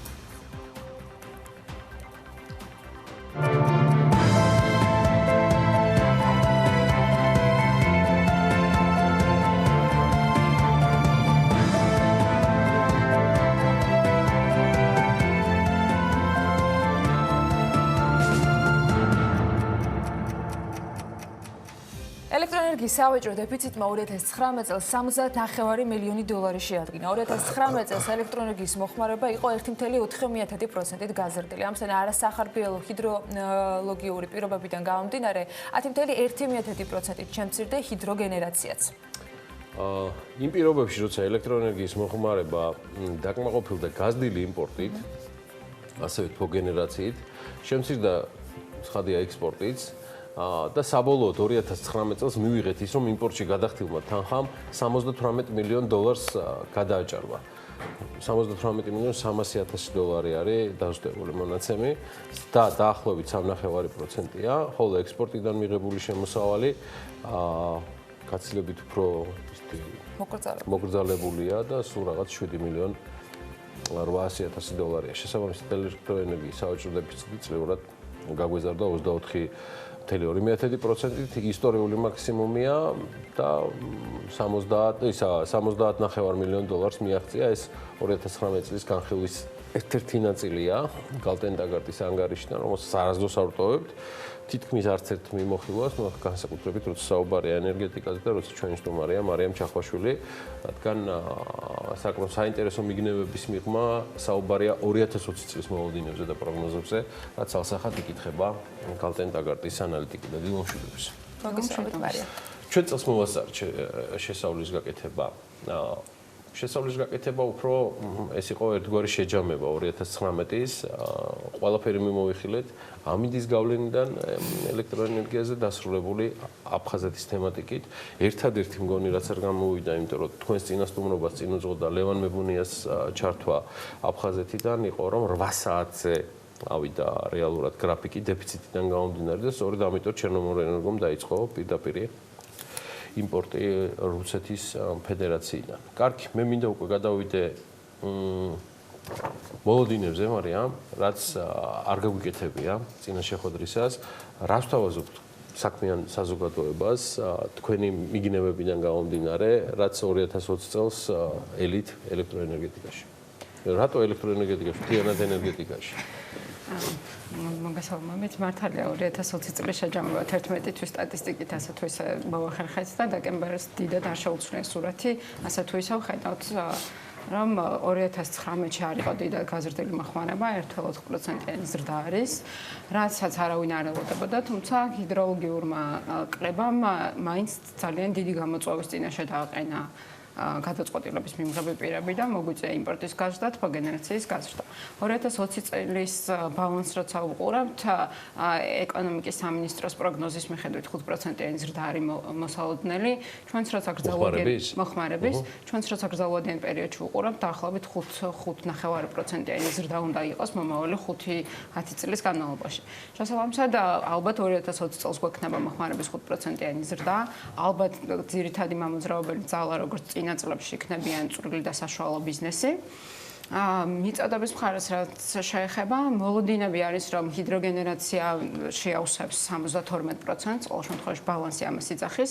ჩვენ რასაც უყურებთ წლევანდელ ზამთარს, დიდად მოლოდინი მეპირადად იმისი, რომ ჰიდროგენერაცია მოგცემს იმაზე მეტ გენერაციას, ვიდრე წელს გქონდა. არ მაქვს სამწუხარო რეალობის წინაშე ვართ, ისევ კლიმატურ პირობებს ვუბრუნდებით. ენგურის მახასიათებელი ზუსტად ის არის, რომ რაღაც პერიოდში უნდა შეივსოს, ანუ აპრილ-მაისი, ივნისის განმავლობაში უნდა შეივსოს, მერე ოქტომბერში აქვს მეორე შევსების პერიოდი და დანარჩენ პერიოდებში გაიხარჯოს და უკვე ვხედავთ, რომ მინიმალურ ზღვარზე არის ჩამოსული ენგური და აჩერებენ და ენგური კიდევ ერთ-ერთი ძირითადი წყარო არის. მთელი მიწოდების 30% 2019 წელს ენგურით მოდიოდა, მაშინ როცა 15%-იანი კრება ქონდა. წინა წლებში კიდევ უფრო მეტი იყო ხოლმე 33-34% ყოფილა ენგურის წილი. ამიტომ ენგური სხვა რეზერვუარიანი სადგურების გენერაცია იქნება გადამწყვეტი 2020-შიც, ანუ კლიმატურ პირობებამდე მივდივართ ისევ. რაც შეეხება იმპორტის მოლოდინი არ არის რომ დიდად გაიზრდება, თუმცა გააჩნია ისევ ჰიდროგენერაციას როგორი დაჭდება. თქვენ აღნიშნეთ რომ მიმოხილვაში ცოტა მეტი გვაქვს 2020 წელზე და აქ თავმოყრილი გვაქვს ის სატარიფო ცვლილებები რაც 2019 წლის ბოლოს განხორციელდა და ვცადეთ რომ აგვეხსნა რა გავლენა შეიძლება მოახდინოს ამ სატარიფო გავლენებმა საბაზრო ფასზე დაუშვათ. მაგრამ ერთია რომ ენგურს ტარიფი დაუწიეს 1.3 თეთრამდე და ეს განპირობებული იყო იმით რომ 58,000 თეთრი ხო ნუ რაც 1.3 სიზუსტეს ვცდილობ ხოლმე და გეტყვით რატომ ერთი არის რომ თვითონ ენგურს შეუმცირდება შემოსავალი და ეს კარგი გასაგებია მან თავისი რეაბილიტაცია გვირაბის რაც ქონდა გადადო მომავალი სატარიფო პერიოდისთვის და ეკუთვნოდა. თუმცა ენგურის ფასზე მიბმული არის საბალანსო ელექტროენერგიის ფასი. ან თუ არსებობენ სადგურები, რომლებიც ვერ მოახერხებენ თავიანთი ელექტროენერგიის დაკონტრაქტებას, მათ უწევთ ესკოს საბალანსო ბაზარზე ელექტროენერგიის გაყიდვა და ენგურის ფასის შემცირებით ავტომატურად შემცირდა ეს საბალანსო ფასიც მაისი, ივნისი, ივლისი, აგვისტოს პერიოდში. 2019 წლის ბოლოს კიდევ ერთი სატარიფო ცვლილება მოხდა, რაც 9.2 ჰესს ეხებოდა და უკვე საბალანსო ელექტროენერგიის დანარჩენი პერიოდის ფასი ცირედით გაზრდილია. თუ 10 თეთრი იყო, ახლა 12 თეთრი გახდა. ეს რეალობა საბალანსო ბაზარზე გაყიდვას ვინც ფიქრობს, ან ვინც საბალანსო ელექტროენერგიაზე ორიენტირს იღებს, იმათვის მნიშვნელოვანი ინფორმაცია არის. რახან ამ ბაზარს შევეხეთ, 22%-ზე ავიდა ამ ბაზრის წილი. და დანარჩენი წილი არის ხოლმე ორმხრივი კონტრაქტები, თუმცა ჩვენი როგორც ხვდებით, ორმხრივი კონტრაქტებიც ხშირად უყურებენ ხოლმე ამ ესკოს საბალანსო ფასს და ჩვენს ყოველთვის მაგიტა ხავს უსმევთ ამ საბალანსო ბაზრის ფასს. ენგურის არც თუ დამოიმედებელი მდგომარეობა და წყლის დონის ფონზე ჩვენ ველოდებით რომ რამდენიმე ჰესი უნდა შევიდეს, მცირე ჰესი უნდა შევიდეს ექსპლუატაციაში. ოპტიმიზმი რო გამოვიჩინოთ და ვიყოთ ოპტიმისტები და ვთქვათ რომ ის რაც გეგმაში არის, სრულად იქნება შესრულებული, რა შეიძლება ამან შემატოს 2020-ში ელექტროგენერაციას მოხმარების აწესში როგორც ადგილობრივი წარმოების. ცირემდე შუახევიცხო შევა. ჩვენი სიხარულები გვაქვს წერილების ნორმა. კაი, ოპტიმისტები ვართ ყველანი. ოპტიმისტები არა ვართ. შუახევს თავისი შუახევით შევიდა ექსპლუატაციაში და ამ კვირაში გეგმავენ თუ არ ვცდები. მაშინ მნიშვნელოვანი გავლენას მოახდენს. მცირე სადგურების წილი, მცირე სადგურები ისეთ მნიშვნელოვან გავლენას ვერ მოახდენენ როგორც შუახევი. პირდაპირ მეგავატებში რო ავიღოთ, მცირე სადგურად ითვლება 13 მეგავატამდე სადგური და შუახევი არის 170 მეგავატი. და პლუს შუახევს აქვს რეგულირების საშუალება, რომელსაც არ გვაძლევს მცირე ჰესები. და მცირე ჰესების გენერაციას თქვენ ყოველთვის კითხულობთ ხოლმე და აქ გვაქვს ზრდა, წლიდან წლამდე დამატებული გენერაცია გვაძლევს მცირე ზრდას, თუმცა მათი წილია ჯამურ მოხმარებაში არის მხოლოდ 17%. შუახევი თუ დაემატა, თუ არ ვცდები 10%-მდე ავა მნიშვნელოვანი კონტრიბუცია იქნება. მოხმარების ზრდას თქვენ აღნიშნეთ კიდევაც, ანუ 2019 წელს ჩვენ გვქონდა საუბარი, რომ ეს იყო 1.4 ესეც მარიამ წინა შეხვედრისა საუხსენით კლიმატური პირობებით. საუბრობთ ისევ, რომ კლიმატური პირობებს მივყავართ 2020 წელს საძლო, ასე ვთქვათ, მაინც დამოკიდებული ვართ ამ კლიმატურ დიდწილად განპირობებული არის ჩვენი ქცევაც და ჰიდროსადგურების გენერაციაც ამ კლიმატურ პირობებზე. ჩვენ ახლა 2019 წლის სრული ანალიზი როცა გავაკეთეთ, რამდენიმე მსხვილი მოხმარებლის გამოყოფაც ვცადე და რაღაც წილი ჯორჯიან მანგანესის შემცირებულ მოხმარებასაც ჰქონდა კრებაში, თუმცა 0.7% პუნქტით. ანუ ეგ რო არ შემცირებულიყო 2%-ის გაიზრდა მოხმარება, მაგრამ ასეც მაინც შემცირება არის საბოლოო ჯამში. გაზის ტარიფები არ შეიცვალა, არ გადახედილა ამაზე მე მგონი. ხან გაზის ტარიფებზე თქვენ ბევრად ისაუბრეთ. ჩვენ მაინც ჩავდსვით ჩვენს წლიურ ანგარიშში, რახან ერთად ვცადეთ თავის მოყრა ყველა სატარიფო ცვლილების და მისი კომპონენტების დაშლა მაინც დოკუმენტის სახით, რომ კონდეს ინვესტორს ან დაინტერესებულ პირს თუ ნახავს. თბოსადგურის ტარიფები იყო კიდევ შეცვლილი. გაზრდილი არის გარანტირებული სიმძლავრის საფასური და შეცვლილი არის მეთოდი წარმოებული ელექტროენერგიის ტარიფის. კალკულაციის მეთოდოლოგია. რა გავშალოთ, ან თბოსადგურები, გარდა ახალი თბოსადგურისა, რომელიც ახლა ტესტირების რეჟიმში იღებენ ორ სხვადასხვა საფასურს, ორი შემოსავლის წყარო აქვთ. ერთი არის წარმოებული ელექტროენერგიისთვის, რომლის მიზანიც არის დაფაროს სხვადი ხარჯი, გაზის და მიმდინარე პერსონალის მცირე ნაწილით. ამ შემთხვევაში ადრე ფიქსირდებოდა ეს ტარიფიც, სხვადი ხარჯის დასაფარი. ეხლა გააკეთეს ესეთი ფორმულა ჩასვეს, რომ ყოველთვიურად უნდა მოხდეს ამ ტარიფის დაანგარიშება. უბრალოდ გაზის ტარიფი დაუფიქსირდათ 153 დოლარზე მეტრ კუბზე. ეს ფიქსირებულია მათი ეფექტურობის მიხედვით, ვალუტის კურსის მიხედვით, სხვა სხვადი ხარჯების მიხედვით, ალბათ გადაანგარიშება მოხდება მათი უკვე გამომუშავებულ ელექტროენერგიაზე მისაღები შემოსავლის. დაახლოებით ჩვენ მე რაც გადავთვალე, დიდად შეცვლილი არ უნდა იყოს წინა წელთან შედარებით. ხო, მაგრამ საოპერაციო რეჟიმში რატო გადავიდა ეს ხო? გაზის ის ფიქსირებული გავიგებ, მაგრამ ეს რეკალკულაცია ყოველთვე სავარაუდოდ ვალუტის კურსის გამო კიდევ გადაზღვა ხდება, ანუ გაზზე არ არის მარტო ფიქსირება, საკმარისი, როგორც ვხვდები, რომ იყოს 153 დოლარის ეკვივალენტი ლარში, ხო? მაგრამ ეს სოციალური გაზის ფასი არის და არა კომერციული გაზის ფასი. მეორე ტარიფი, რასაც თბოსადგურები იღებენ, არის გარანტირებული სიმძლავრის. ეს რო ავხსნათ, თბოსადგურები არიან გარკვეულწილად რეზერვის წყარო, იმისთვის რომ ისინი მზად იყვნენ ნებისმიერ დროს, როცა სისტემას დაჭირდება, როცა რაიმე ავარიული რეჟიმი იქნება, ან უბრალოდ დეფიციტი გვექნება, იმისთვის რომ ეს სადგურები მზად იყვნენ გამოიმუშავონ ელექტროენერგია, მათ ყოველი დღის მზადყოფნის დღეების მიხედვით მომხმარებლები ყველანი ერთად უხდიან გარანტირებული სიმძლავრის საფასურს, რაც ყოველ დღეზე არის დაფიქსირებული. რამდენიმე სადგურისთვის ეს ტარიფი მნიშვნელოვნად გაიზარდა, რამდენიმესთვის არც ისე. ჯამურად რო ავიღოთ 2020 წელს 170 მილიონი ლარის გადახდა მოხდება ამ 5 თბოსადგურისთვის, მხოლოდ გარანტირებული სიმძლავრისთვის. რეალურად ინვესტორისთვის, ვინც თბოსადგურს 170 მილიონი, ხო? დიახ.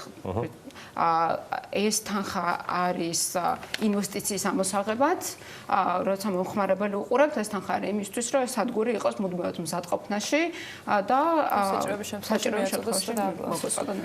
ბოლო ნაწილი ჩვენთვის, თქვენთვის, ყველასთვის მნიშვნელოვანი უკვე არის იმპორტი, ექსპორტი, ტრანზიტი და აქედან გამომდინარე თემები. ამის გარეშე ვერ გაგიშვით, მაგრამ ამ თემასთან დაკავშირებით რა ისინია მიგნებები?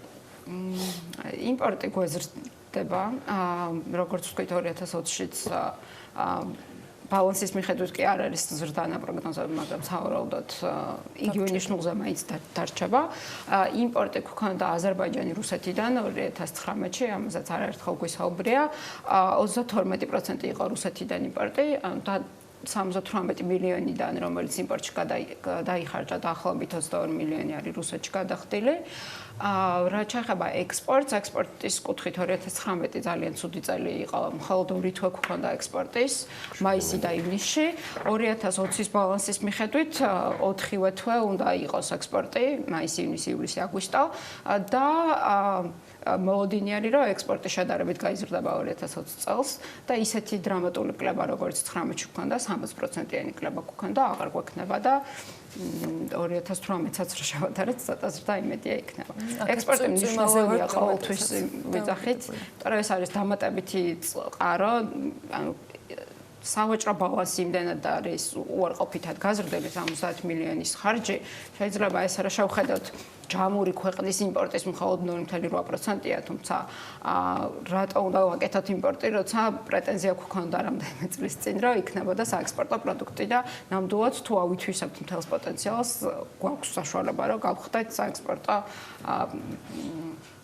ელექტროენერგია გახდეს საექსპორტო პროდუქტი. თან ისიც დავამატოთ, რომ რაც წინაზეც მოვახერხეთ თქვა, გვიყვარს ხოლმე ეს შედარება თურქეთ-საქართველოს ფასების განსაკუთრებით და ელექტროენერგიაზე თითქმის ტოლობის ნიშანია დღეს, თუ თურქეთს და საქართველოს შორის, ანუ მარტივად რომ აიღოთ, ამასაც გაეცნობით ანალიტიკაში 4.7-ზეა საუბარი თურქეთში და 4.8 არის საბალანსო ელექტროენერგიის ღირებულება. სამშობლოში, საქართველოში. კი ბატონო, კარგი. ეს არის, მე ხარ გამოგჩა. მე მგონი ყველაფერი დანარჩენი ანალიტიკა, ხო, უკვე ცოტა ჩაშულად ნახოთ. 22% 22 მილიონი არის არა პროცენტი გამოდის ეს არის რუსეთი დანარჩენი პირდაპირ შეგვიძლია ჩავთვალოთ რომ აზერბაიჯანი იყო იმპორტი თუ ასევე სხვადასხვა ქვეყნები 2019-ში მხოლოდ 2 იყო ეს იყო რუსეთი და აზერბაიჯანი სრულად აზერბაიჯანი რუსეთი აზერბაიჯანი რუსეთი საიდან 22 მილიონი გავიდა რუსეთის ფედერაციაში შაშანი იყო წელი როდესაც თურქეთიდან გავაკეთეთ იმპორტი პირველად მოხდა და შეიძლება მომავალშიც განხორციელდეს თურქეთიდან იმპორტი უკვე ისე არის ქაური ფასარი ჩამოსული შეიძლება გავაკეთოთ თურქეთიდან იმპორტი. ჩვენ უნდა მიგვეწოდეს. შეიცვალა სიტუაცია. არ არის მაინც სასიამოვნო ცვლილება ეგ ამბავი. მადლობა მარიამ სასიამოვნო სტუმრობისთვის. გალტენ დაგარტის ანალიტიკოსი სტუმრობდა და პრემიერ საუბარს რამდენიმე წუთში ნახავთ ჩვენს ვებგვერდზე განახლებულ ინფორმაციებს ამ ანალიზიდან გამომდინარე რა თქმა უნდა ნიუსებად წაიკითხავთ თვითონ დეტალურად გაინტერესებთ გაეცნობით გალტენ დაგარტის მიმოხილვაში თუმცა აქამდე რაც ჩვენი მკითხველებისათვის და მაყურებლებისათვის შეგვითავაზები ახლა იმას მოუყვრით თავს ერთგვარი რეიტინგებით 2020 წლის პირველი თვე დასრულებულია შესაბამისად ტრადიციულად ვაჯამებთ მიმდინარე თვეს და გიყვებით ამ თვეს ყველაზე ნახვადი როგორც სატელევიზიო პროდუქტების ისე ვებგვერდის ყველაზე კითხვადი სიახლეების შესახებ რამ დააინტერესა გასულ თვეში ჩვენი მაყურებელი და მკითხველი რა თქმა უნდა ანუკა ჯოხაძე მოუყარა ამ ყველაფერს თავი რომელიც საქმიანი დილის ეთერში გვერდება ანუკა დილამშვიდობისა დილამშვიდობისა ანა გიორგი მოდი ტრადიციულად სანამ ჩვენი ვებგვერდის ყველაზე კითხვად სიახლეებს გაგაცნობთ მანამდე ყველაზე ნახვადი სატელევიზიო პროდუქტების ტოპ 10-ს გადავხედოთ ჩვენს რეიტინგში მოხვდა და მე-10 ადგილი ალბათ არც არის გასაკვირი რომ სოფლიოსთვის ერთ-ერთმა ყველაზე ცხელმა თემამ კორონავირუსმა დაიკავა რომელმაც დიდი აჟიოტაჟი საქართველოშიც გამოიწვია როგორია დაცარიელებული უჰანი კორონავირუსის შემდეგ ვიდეოს ჩვენს სოციალში 36740 ნახვავს. შემდეგ ადგილს რეიტინგში მანანა მანჯგალაძის რუბრიკა საქმიანების მორიგი გმირი იკავებს. ნინო ქათამაძის ენერგიული გულწრფელობა, რომელიც სიუჟეტის ავტორმა BMG-ს მაყურებლამდე მოიტანა. საერთო რეიტინგში სიუჟეტი მე-9 ადგილზეა და მისი ნახვების რაოდენობა ჩვენს სოციალურ ქსელში 42000 საჭარბებს. მანანა მანჯგალაძის რუბრიკას თბილისის მერიის ერთ-ერთი მასშტაბური რეფორმა მოსდევს ტაქსების რეფორმის დაწყებიდან 5 თვე გავიდა. როგორ აისახა თბილისის მერიის მიერ დადგენილი ახალი სტანდარტები, როგორც თავად მძღოლებზე, ისე ტაქსის მომხმარებლებზე. სიუჟეტი, რომელიც ლევან თაღიაშვილმა მოამზადა რეიტინგში მე-8 ადგილზეა და 56028 ნახვავს. ტაქსების რეფორმა ნამდვილად იყო ერთ-ერთი განხილვადი თემა და ეს არა მხოლოდ თქვა ჩვენ სოციალურ ქსელს ეტყობოდა. მისი ამოქმედების დღიდან აქტიური იყო მომხმარებელი. რაც შეეხება ქართულ ამბებს, დარწმუნებული ვარ, რომ ჩვენს რეიტინგში უცხოეთის სიახლეებიც უხვად იყო. ამის დასტური არის მაგალითად უხანის ვიდეო, რომელიც ახსენე. კიდევ რა გვხდებოდა გასული თვის განმავლობაში ყველაზე აქტიურად მოხმარებად სიახლეებს შორის. დიახანა, კიდევ ერთი თემა, რომელიც თვეების განმავლობაში მისი სიმწვავიდან გამომდინარე აქტუალობას არ კარგავს ავსტრალიის ხანძარია. ვიდეო რომელმაც ჩვენს სოციალურ ქსელში 60000-ზე მეტი ნახვა დააგროვა ავსტრალიელ მეხანძრეებს ეკუთვნის, რომლებიც წვიმის მოსვლას აღნიშნავენ. ნამდვილად ემოციური კადრებია, რაზეც ნახვების რაოდენობაც მეტყველებს. ისევ უცხოეთის ამბებით ვაგრძელებს, რომელიც ჩვენს რეიტინგში ჭარბობს. მე-6 ადგილს ელექტრონული ვაჭრობის მსოფლიო გიგანტის Amazon-ის სიახლე იკავებს. კომპანია ადამიანის ხელს საკრედიტო ბარათად გადააქცევს. როდის გეგმავს Amazon-ი ინოვაციუს დანერგვას და როგორ მოახერხებს ხელი საკრედიტო ბარათად გადააქციოს. ინოვაციას BMG-ს 67000-ზე მეტი მაყურებელი გაეცნო. ახლა კი მოდით შანხაიში გადავინაცვლოთ. სადაც ფეიერვერკების მაგივრად დრონების შოუ მოეწყო. ულამაზეს სანახაობას, რომელიც საახალწლოდ შანხაიში გაიმართა ჩვენს სოციალურ ქსელში 68000-ზე მეტი ნახვა აქვს. შემდეგი ადგილი კი კვლავ კორონავირუსის თემას დაეთმო. ემოციურ ვიდეო, სადაც უჰანის მოსახლეობა მათი ქალაქის ვირუსისგან დასაცავად გალობს, ჩვენს სოციალურ ქსელში 72000-ზე მეტი ნახვა აქვს და საერთო რეიტინგში მე-4 ადგილს იკავებს. ნამდვილად არ არის გასაკვირი. ისე როიცოდე ის იმის ხელი არ იყო, Amazon-ის უხილოდ, ჩემი ხელი იყო. რო წარმოადგინე რეიტინგში და გასაკვირი სულაც არ არის, სხვათა შორის, რომ გასული თვის რეიტინგში მოწინავე პოზიციები სწორედ კორონავირუსის თემატიკა დაიკავა, თუმცა მე მაინც დარწმუნებული ვარ, რომ მანანა მანჯგალაძის ავტორებით მომზადებულმა სიუჟეტმა კომაროվել ფალავნებს რომ ეხებოდა რეიტინგში მიუჩენდა მაყურებელი, ანუ თქვენთან ბოდიში საპატიო ადგილს, დიახ. სწორედ ეს სიუჟეტი ხსნის ჩვენი რეიტინგის სამეულს. კომაროვის სკოლის წარმატებული მოსწავლეები ჟიუტიკოვის მე-16 საერთაშორისო ოლიმპიადიდან 3 ოქროს, 5 ვერცხლის და 5 ბრინჯაოს მედლით დაბრუნდნენ. ეს ამბავი ნამდვილად აღნიშვნას საჭიროებდა. სიუჟეტს ჩვენ სოცქსელში თითქმის 76,000 ნახვა აქვს. მეორე ადგილზე კი ისევ უცხოური ამბებია. რა ქონებას ფლობენ მეგან მარკლი და პრინც ჰარი, რომლებიც სამეფო ოჯახს ნაწილობრივ სწორედ ფინანსური დამოუკიდებლობის მიღების მიზნით ჩამოშორდნენ. მარიამ ადამიანის სიუჟეტს ჩვენ სოციალურ ქსელში 121,000-ზე მეტი ნახვა აქვს. და ბოლოს იანვრის ყველაზე ნახვადი სატელევიზიო პროდუქტი სტამბულის აეროპორტში მოწყობილი საძილე კაფსულებია, რომელიც იმ შემთხვევაში თუ მგზავრებს ფრენებს შორის დიდი დრო აქვთ და ლოდინი უწევთ, საშუალებას აძლევს კომფორტულად გამოიძინონ, ფილმს უყურონ ან ინტერნეტი გამოიყენონ. ეს რაც შეეხება სატელევიზიო პროდუქტების ტოპ-10-ს. ახლა კი მოდით ჩვენი ვებგვერდის BMG-ის იანვრის ყველაზე ნახვად სიახლეებსაც გადავხედოთ. 2020 წლის იანვრის მონაცემებით BMG-ის ყველაზე კითხვადი სიახლეებია. მე-10 ადგილი ცვლილებები და რეგულაციები, რომლებიც ზალაში 1 იანვრიდან შევიდა. რა შეიცვალა ბიზნესისთვის და მოქალაქეებისთვის 2020 წლის 1 დღიდან? ინფორმაციას ვებზე 11,551 მკითხველი გაეცნო. ევროკავშირის ხელისუფლება 2021 წლიდან უსაფრთხოების სისტემის ამოქმედებას გეგმავს, რომელიც 60-ზე მეტი ქვეყნის მოქალაქისთვის და მათ შორის საქართველოსთვის გარკვეული საფასურის დაწესებას გულისხმობს. სიახლეებზე 12,346 ადამიანმა წაიკითხა. მერვე ადგილი სახელმწიფოს მიერ აუქციონზე გაყიდულ ანანოვების სასახლის ერგო, რომელიც ინვესტ ჯგუფმა 1,375,000 ლარად შეიძინა. რა ვალდებულებებს იღებს ინვესტორი? კითხვაზე პასუხით 15,611 ადამიანი დაინტერესდა. რეიტინგში შემდეგია ქართველი ბიზნესმენის თემურ ჭყონიას 2020 წლის გეგმები. ჭყონია მომავალ წელს 38 მილიონი ევროს ინვესტირებას აპირებს. სიახლე მე-7 ადგილზე 16,644 ნახვით მოხვდა. სრულგანაკვეთზე მომუშავე პედაგოგების საშუალო ხელფასი დაახლოებით 1,800 ლარი გახდება. საქართველოს პრემიერ-მინისტრის განცხადებას BMG-ის 18,531 მკითხველი გაეცნო. მილიონერი, რომელსაც მთელი საქართველო ეძებდა ნაპოვნია. კათარსისიდან მილიონამდე, ანუ ვალიკო ბაბუს ამბავი. ახალი ქართველი მილიონერი ლოტოს გამარჯვებულის ისტორია რეიტინგში მე-5 ადგილს 21,464 ნახვით იკავებს. ღამის ეკონომიკის ფარგლებში განხორციელებული ერთ-ერთი პროექტი, ავტობუსები, რომელიც მიუსაფარი ადამიანების თავშესაფარი გახდა. რა პასუხი აქვს თბილისის მერიას ამ ადამიანებთან დაკავშირებით? სიახლეს ვებზე 22,127 ნახვა აქვს. სამეულშია ფინეთის ახალი პრემიერ-მინისტრის გადაწყვეტილება, რომელიც 4 დღიანი სამუშაო კვირისა და 6 საათიანი სამუშაო დღის დაწესებას გეგმავს. შრომის ახალი ფინური სტანდარტებით 22,423 ადამიანი დაინტერესდა.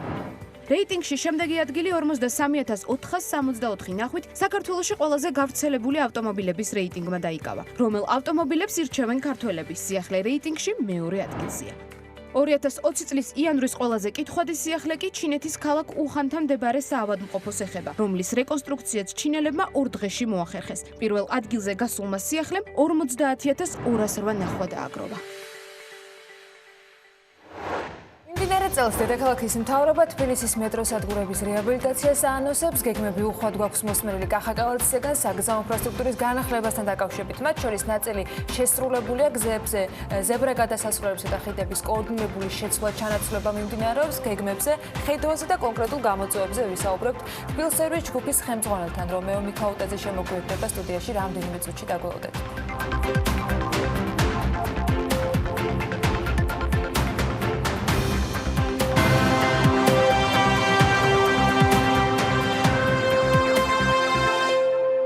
თბილისის მერია მოციანვარს დაასრულა ტენდერი, რომლის მიხედვითაც კომპანიას კოსტავას ქუჩის 54-დან მდებარე მიწისქვეშა გადასასვლელის გაუქმება აქვს დავალებული. ეს მხოლოდ ერთი პროექტია და მასში გათვალისწინებულია ჩასასვლელების კედლების და კიბეების ნაწილობრივ მონგრევა, ჩასასვლელებთან საკომუნიკაციო ჭების მოწყობა, ჩასასვლელების ფარგლებში საგზაო საფარის და ტროტუარების აღდგენა მოწყობა და ასე შემდეგ. თუმცა როგორც ვთქვით, კიდევ ბევრი პროექტია ამ ხრივ გეგმაში დედაქალაქის მთავრობაში, რომელზეც უფრო მეც ახლა ჩვენი სტუმარი მოგვიყვება. რომეო მიქაუტაძე თბილისერვის ჯგუფის ხელმძღვანელი შემოგვიერთდა სტუდიაში. მოგესალმებით, მადლობა იმის რომ ხართ ჩვენთან ერთად.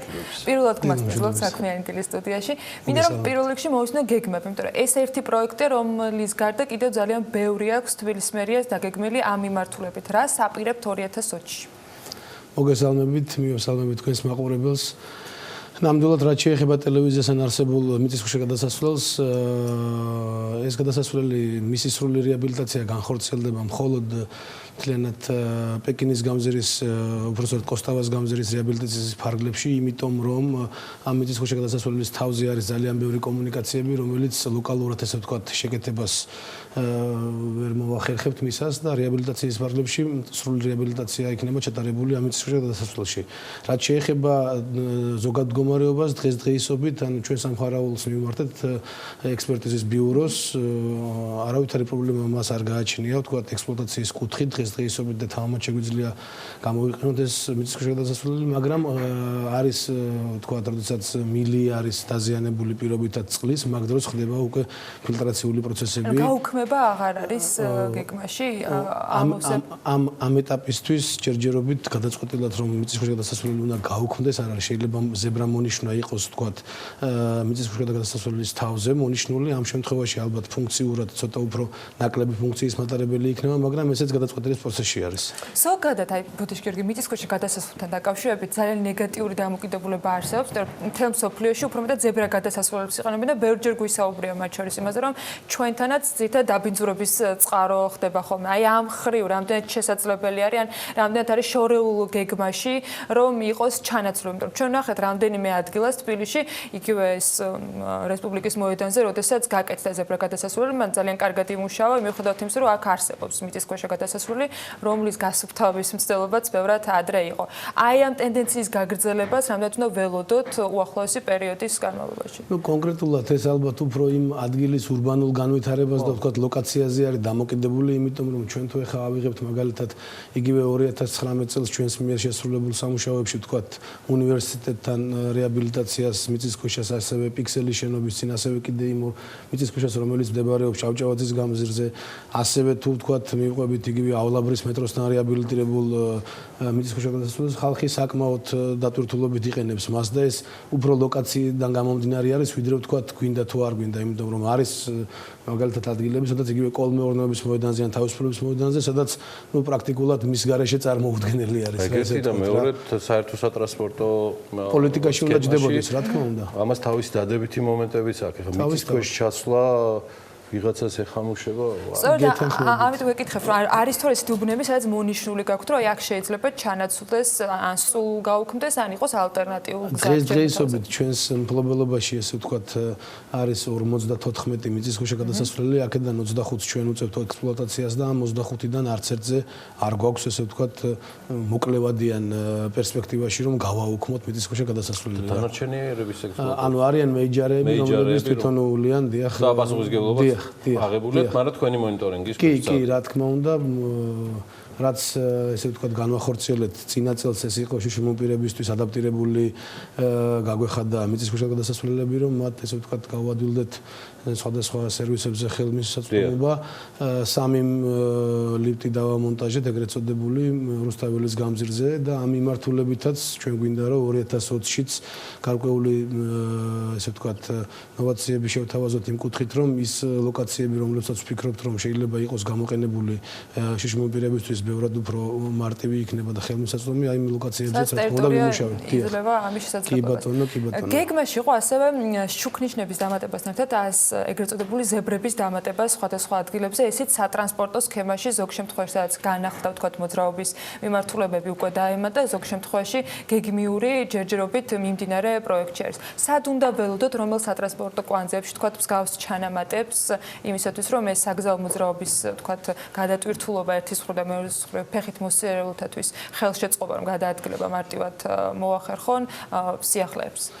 ჩვენ ამ კუთხით რაც შეგვიძლია გავაკეთოთ თბილსერვის ჯგუფს, ჩვენ ვართ ესე იგი ჩვენ ვხაზავთ ქალაქში ზებრა გადასასვლელებს და თვითონ მთლიანად პროსპექტებს, ქუჩებს, გამზირებს.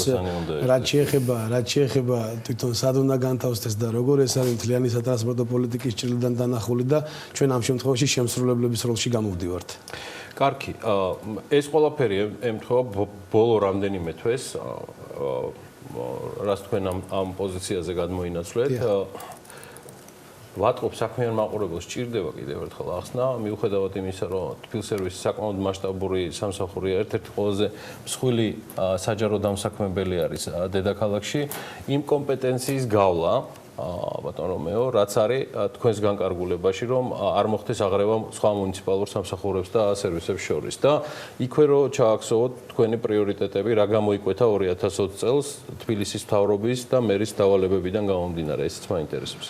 კი ბატონო, მოგახსენებთ, ესე იგი თბილსერვის ჯგუფი გახლავთ ესე ვთქვათ კერძო იურიდიული პირი, რომელშიც დასაქმებულია დაახლოებით 5000-მდე ადამიანი, მის ძირითად საქმიანობას წარმოადგენს ქალაქის დაგვადასუფთავება, ნარჩენების გატანა ნაგავსაყრელ პოლიგონზე, ასევე მისი განათება და ესე ვთქვათ განათების ქსელის წესრიგში ყოფნა.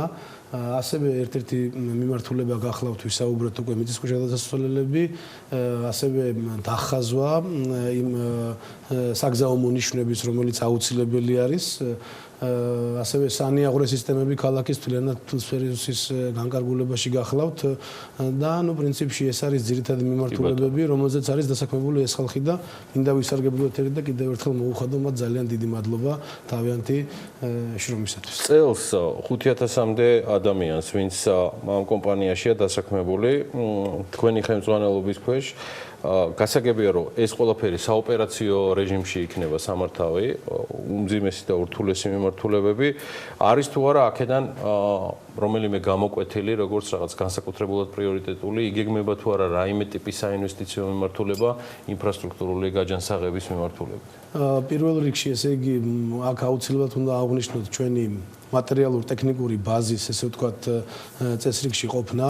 ანუ ჩვენ ვთვლით რომ და ეს კონცეფცია უკვე რამოდენიმე წელია მიმდინარეობს კომპანიაში მისი რეალიზება და ერთ-ერთი პრიორიტეტული მიმართულება იქნება 20-შიც ტექნიკის შეძენა, იმიტომ რომ ჩვენ მოგეხსენებათ დაახლოებით 80 ერთეული ტექნიკის შეძენას ვაპირებთ უკვე EBRD-თან არსებული დაფინანსების ფარგლებში, სადაც აქ შედის როგორც მაღალი, ესე ვთქვათ, დიდი კუბატურის ნაგავმზიდები, ასევე მექანიკური დამგველები, ანუ ეგრეთ წოდებული სვიპერები, რომლებიც ქალაქს გავენ და ასევე სხვადასხვა მომრეცხი ქუჩების ამწე კალათები, სხვადასხვა მიმართულებით რა. ანუ მე იმის თქმა მინდა რომ 2020 წელს ყველა ეს მიმართულება, რომელიც ჩემი მხრიდან იქნა ნახსენები, ეს იქნება განათების კომპონენტი, ეს იქნება დაგვადასუფთავების კომპონენტი, თუ სანიაღვრე, თუ ასე შემდეგ, ყველა მიმართულებით ტექნიკის, ესე ვთქვათ, ჩანაცვლება არის ერთ-ერთი ძალიან მნიშვნელოვანი პრიორიტეტი, იმიტომ რომ დღესდღეობით ჩვენი ტექნიკური საშუალებები არ გვაძლევს მარტივად, რომ ვთქვათ, იმის საშუალებას, რომ ქალაქს კიდევ უფრო მაღალ ტექნოლოგიური და ოპერატიული სერვისი შევთავაზოთ. ბატონო მენო, აი დაგეგმილი მიმდინარე ოპერატიული საქმეების გარდა თბილისის მერია თბილსერვისი იცლის მათ შორის საპილოტო პროექტებისთვის და თემა ეხება ჭავჭავაძის გამზირს მათ შორის და არის საუბარი ამ შემთხვევაში აი მიწისქვეშა ნაგვის ურნები, რომელზეც კახა კალაძე საკმაოდ დიდი ხანია საუბრობდა თავის პირად ჩართვებში რითაც ესაუბრება ხოლმე საზოგადოებას. რამდენად არის დათვლილი, თქვენთვის თვლა და ეკონომიკა უცხო არ არის, რამდენად არის დათვლილი ხარჯტევადობა აღნიშნული პროექტისა. მე ყოველთვის ეს თემა მაინტერესებდა ყველაფრიდან გამომდინარე. ჯერ ამ ნაწილზე გადავიდეთ, თვითონ პროექტზეც მაინტერესებს. კი ბატონო, ორი სიტყვით პროექტზე მოგიყვებით, ესე იგი ამ პროექტის ფარგლებში ჭავჭავაძის გამზირზე და მის მიმდებარე, ესე ვთქვათ, ქუჩებზე, ანუ მაგალითად ატენის გამზირზე პირობითად, ანუ უნდა დამონტაჟდეს მიწისქვეშა კონტეინერები. ნუ რა თქმა უნდა, გარდა იმისა, რომ ეს პირველ რიგში არის ვიზუალურად ძალიან საინტერესო და კარგი და ესე ვთქვათ, ახალი სიტყვა არის თქვათ ამ მიმართულებით, ასევე მას გააჩნია გარკვეული ტიპის სიკეთეები, რომელიც ჩვენ როგორც კომპანიას ამ შემთხვევაში დაგვიზოგავს გარკვეული ტიპის რესურსს. ეს იქნება ფინანსური პირობითად თქვათ, საწვავის კუთხით თუ ეს იქნება ადამიანური რესურსი, ანუ ნებისმიერ შემთხვევაში რესურსის ზოგადად გვაქვს საქმე. ანუ თვითონ ეს კონტეინერები, რა თქმა უნდა, იქნება სეპარირებული, ეს ერთი და მეორე მათ იქნება ისინი იქნებიან აღჭურვილი, ესე ვთქვათ, დიახ. ანუ იქნებიან აღჭურვილი დანადგარით, რომელიც სენსორით, რომელიც მის ავსებას, ესე ვთქვათ, გვანიშნებს და შესაბამისად არ მოუწევს პირობითად მანქანას ჩვეულებრივ შემოვლაზე გაჩერება და აუცილებლად ამყუთების დასლა იმ შემთხვევაში თუ იქნება ვთქვათ სენსორზე მაჩვენებელი იმისა რომ იგი საჭიროებს დაცლას ამ შემთხვევაში მანქანა გავა და ამყუთს დაცლის რა თქმა უნდა. ეტა პროექტი თვითონ რა ჯდება ბატონო? ანუ საპილოტე პროექტია და უხეში ხარჯი რა არის? საპილოტე პროექტი დავარქვათ საპილოტო პროექტი ალბათ არის იმიტომ რომ პირველი არის თორე უკვე საპილოტო პროექტი მისი მასშტაბებიდან გამომდინარე ნამდვილად არის იმიტომ რომ იქ მოწყობილი არის ჭავჭავაძის გამზირზე იმ ტიპის ინფრასტრუქტურა რომელიც ხვალ ახლა ვერავინ ვერ ადგება და ესე ვთქვათ იცი რა აღარ გვინდა გამორიცხულია იმიტომ რომ პირიქით თვლი ჩემი პირადი მოსაზრება არის ის რომ ვთქვათ ისეთ ქალაქში როგორც თბილისია ჩვენ ქალაქში ესეთ დიდ პროსპექტებზე ალბათ უპრიანი იქნება რაღაც ამ ტიპის კონტეინერების განთავსება თვითონ დაახლოებით პროექტის ღირებულება არის სადღაც პირველ ეტაპზე ჩვენ შევისყიდეთ 90 კონტეინერი და სადღაც 2.800.000 არის განკუთვნილი ამისთვის ასევე შევიძინეთ მანქანა მოგეხსენებათ რომ თვითონ ეს კონტეინერი მისი ესე ვთქვათ დაცლად სპეციალიზირებული მანქანით ხორციელდება ანუ ვერ განხორციელდება იმ მანქანებით იმ ტიპის მანქანებით რომელიც ჩვენ დღესდღეობით გაგვაჩნია ამიტომ მას სჭირდებოდა სხვა ტიპის მანქანები შეძენილია ეს მანქანაც სადღაც ხელშეკრულების გაფორმებიდან 120 დღე არის დაახლოებით სადაც აპრილის რიცხვებში უნდა ველოდოთ უკვე ამ კონტეინერების დამონტაჟებას და შემდგომ უკვე ოპერირებას სრული მაგრამ თქვენ საღამოში რომ სეპარირებულად მოხდება ამ ნარჩენების შეგროვება ჩვენ ამ ნაგავს მაინც როდესაც ვიღებთ ურნებიდან ჯერჯერობით ისევ ერთიანად ვათავსებთ ნაგავს აყრალებს ან ჯერ არ გვაქვს ეს სისტემა ბოლომდე მიყვანილი აი ამ ნაწილში მეორე მხრივ იგივე ბიზნესებს აქვს დავალებული რომ მათაც უნდა შეაგროვონ ეს ნარჩენები თავისი შეფუთის ანუ აი ამ მხრივ თქვენი თქვათ შეგროვების სქემა როგორ იმუშავებს ერთის მხრივ იმიტომ რომ გასაგებია რომ ნარჩენები სხვადასხვა ურნებში უნდა განთავსდეს და ეს კარგი იქნება თუ მალე მივეჩვევით ჩვენს მომხმარებლებს მე პირადადაც იმიტომ რომ ნუ სახში ელემენტურად ყველანი ერთნაირად ვაგროვებთ ამ ნარჩენებს მაგრამ ეს ცოტა ხანში ასე აღარ იქნება და სავალდებულო იქნება სეპარირება მაგრამ ხომ არ არის ეს ხარჯი ერთგვარად გაორმაგებული ზედმეტად იმის გამო რომ მაინც სადღაც მე ერთიანად ვაგროვებთ ამ ნაგავს და მეორე მხრივ ბიზნესისთვის წინაკვირაშიც გქონდა ჩვენ ეს თემა და ბიზნესისგან ეს წუხილი არის ბატონო მომენო თქვენი აზრი არის სანიშნავო ეს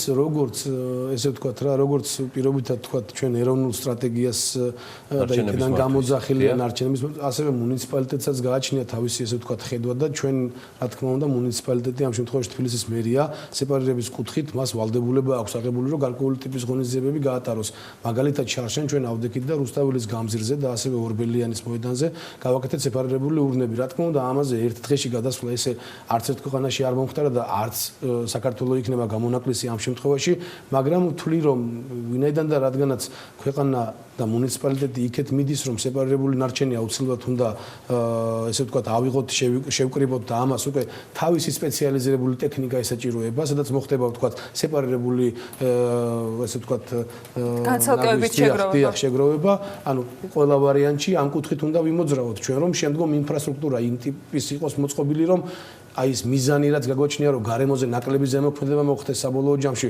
ყველა სტრატეგიული დოკუმენტის მიზანი ეს გახლავთ ნარჩენების მართვის კუთხით ანუ მოგწეს საშუალება მოქმედმა ინფრასტრუქტურა ხვალდაზე ვთქვათ ამ კუთხით და ხარჯი სახლიდან გაწევა არ მოგვიწევს მაგრამ თავისთავად ბიზნესის ნაწილს რაც შეეხება რომელსაც ასევე ცალკე უჩნდება ვალდებულება რომ თავიანთივე ვთქვათ პროდუქტი შესაფუთ მასალაზე ისიც შეაგროვოს აი ამ ნაწილში ხომ არ იქნება კვეთა თქვენთან გარემოს დაცვის და სოფლის მეურნეობის სამინისტროსთან ძალიან ინტენსიურ თანამშრომლობაში ვართ ამ კუთხით. რა თქმა უნდა, შედის ძალაში ვალდებულება, რომელიც თქვათ შესაბამის მასალას შეეხება, მაგრამ ჩვენ რა კორელაციაში ვიქნებით პირობითად ამ პროექტთან დაკავშირებით, ანუ ის რა ვალდებულებას თქვათ წარმოებლებს გააჩნიათ, შემდგომ ალბათ დიდი ალბათობით ესეთ ვარიანტიც არსებობს, რომ მოხდეს იგივე აი ამ ნარჩენის თქვათ თბილ სერვისის მეშვეობით გატანა პირობითად რა. ანუ თბილ სერვისი იყოს ერთ-ერთი მოთამაშე, იქიდან გამომდინარე რომ მას გააჩნია თქვათ მანქანები, მარშრუტები და ასე შემდეგ და ასე შემდეგ რა და ნახოთ მგონია რომ არ უნდა გაჭირდეს რა ეს ყოველთვის ყველა რეფორმას რაღაცა კუთხის ნარჩენების გააჩნია და მგონია რომ ისედაც მოაქვს ხარჯების გარკვეული ზრდა ბიზნესისთვის, რომელიც მარტივად ჩემთვის, თქვენთვის, ყველასთვის გაისახება საბოლოო ჯამში მათ მიერ წარმოებული პროდუქციის ფასზე, ეგ არის თავიდან ბოლომდე გარდაუვალი და შესაბამისად ბიზნესის წუხილი რაც სწორად გამახსენა ანამ ერთი კვირის წინ 10 დღის წინ რაც ჩვენთან დაფიქსირდა სხვადასხვა ასოციაციებისგან, სწორედ ამაში მდგომარეობდა, რომ ორმაგ ხარჯთან ხო არ იქნება ალბათ ეს კონსულტაციებში გასათვალისწინებელი. ორმაგ ხარჯთან არავითარ შემთხვევაში არ გვექნება კავშირი, იმიტომ რომ მათ თავიანთი შესაფუთი მასალა უნდა აწარმოონ, ჩვენ მოსახლეობასთან გვაქვს კავშირი და მოსახლეობიდან თქვა სეპარირებული ნარჩენი უნდა ამოვიღოთ, ეს ორი სხვადასხვა თემა არის, მაგრამ რაც შეეხება ზოგადად თვითონ ამ კუთხით გადადგმულ ნაბიჯებს, ეს იქნება მუნიციპალიტეტის მიერ თუ იგივე თქვა ამ წარმოებლების გაფართოებული ვალდებულობის ფარგლებში, საერთო ჯამში ამ პროექტების და ესე ვთქვათ ამ საკითხის დარეგულირების მიზანს წარმოადგენს შემცირდეს ზემოქმედება გარემოზე. საერთო ჯამში რა და როგორც მუნიციპალიტეტი ამ შემთხვევაში, ასევე აი ეს მწარმოებლები, ხო? ანუ ამ კუთხით ძალიან შეამსუბუქებენ თვლი ერთმანეთის საქმიანობას.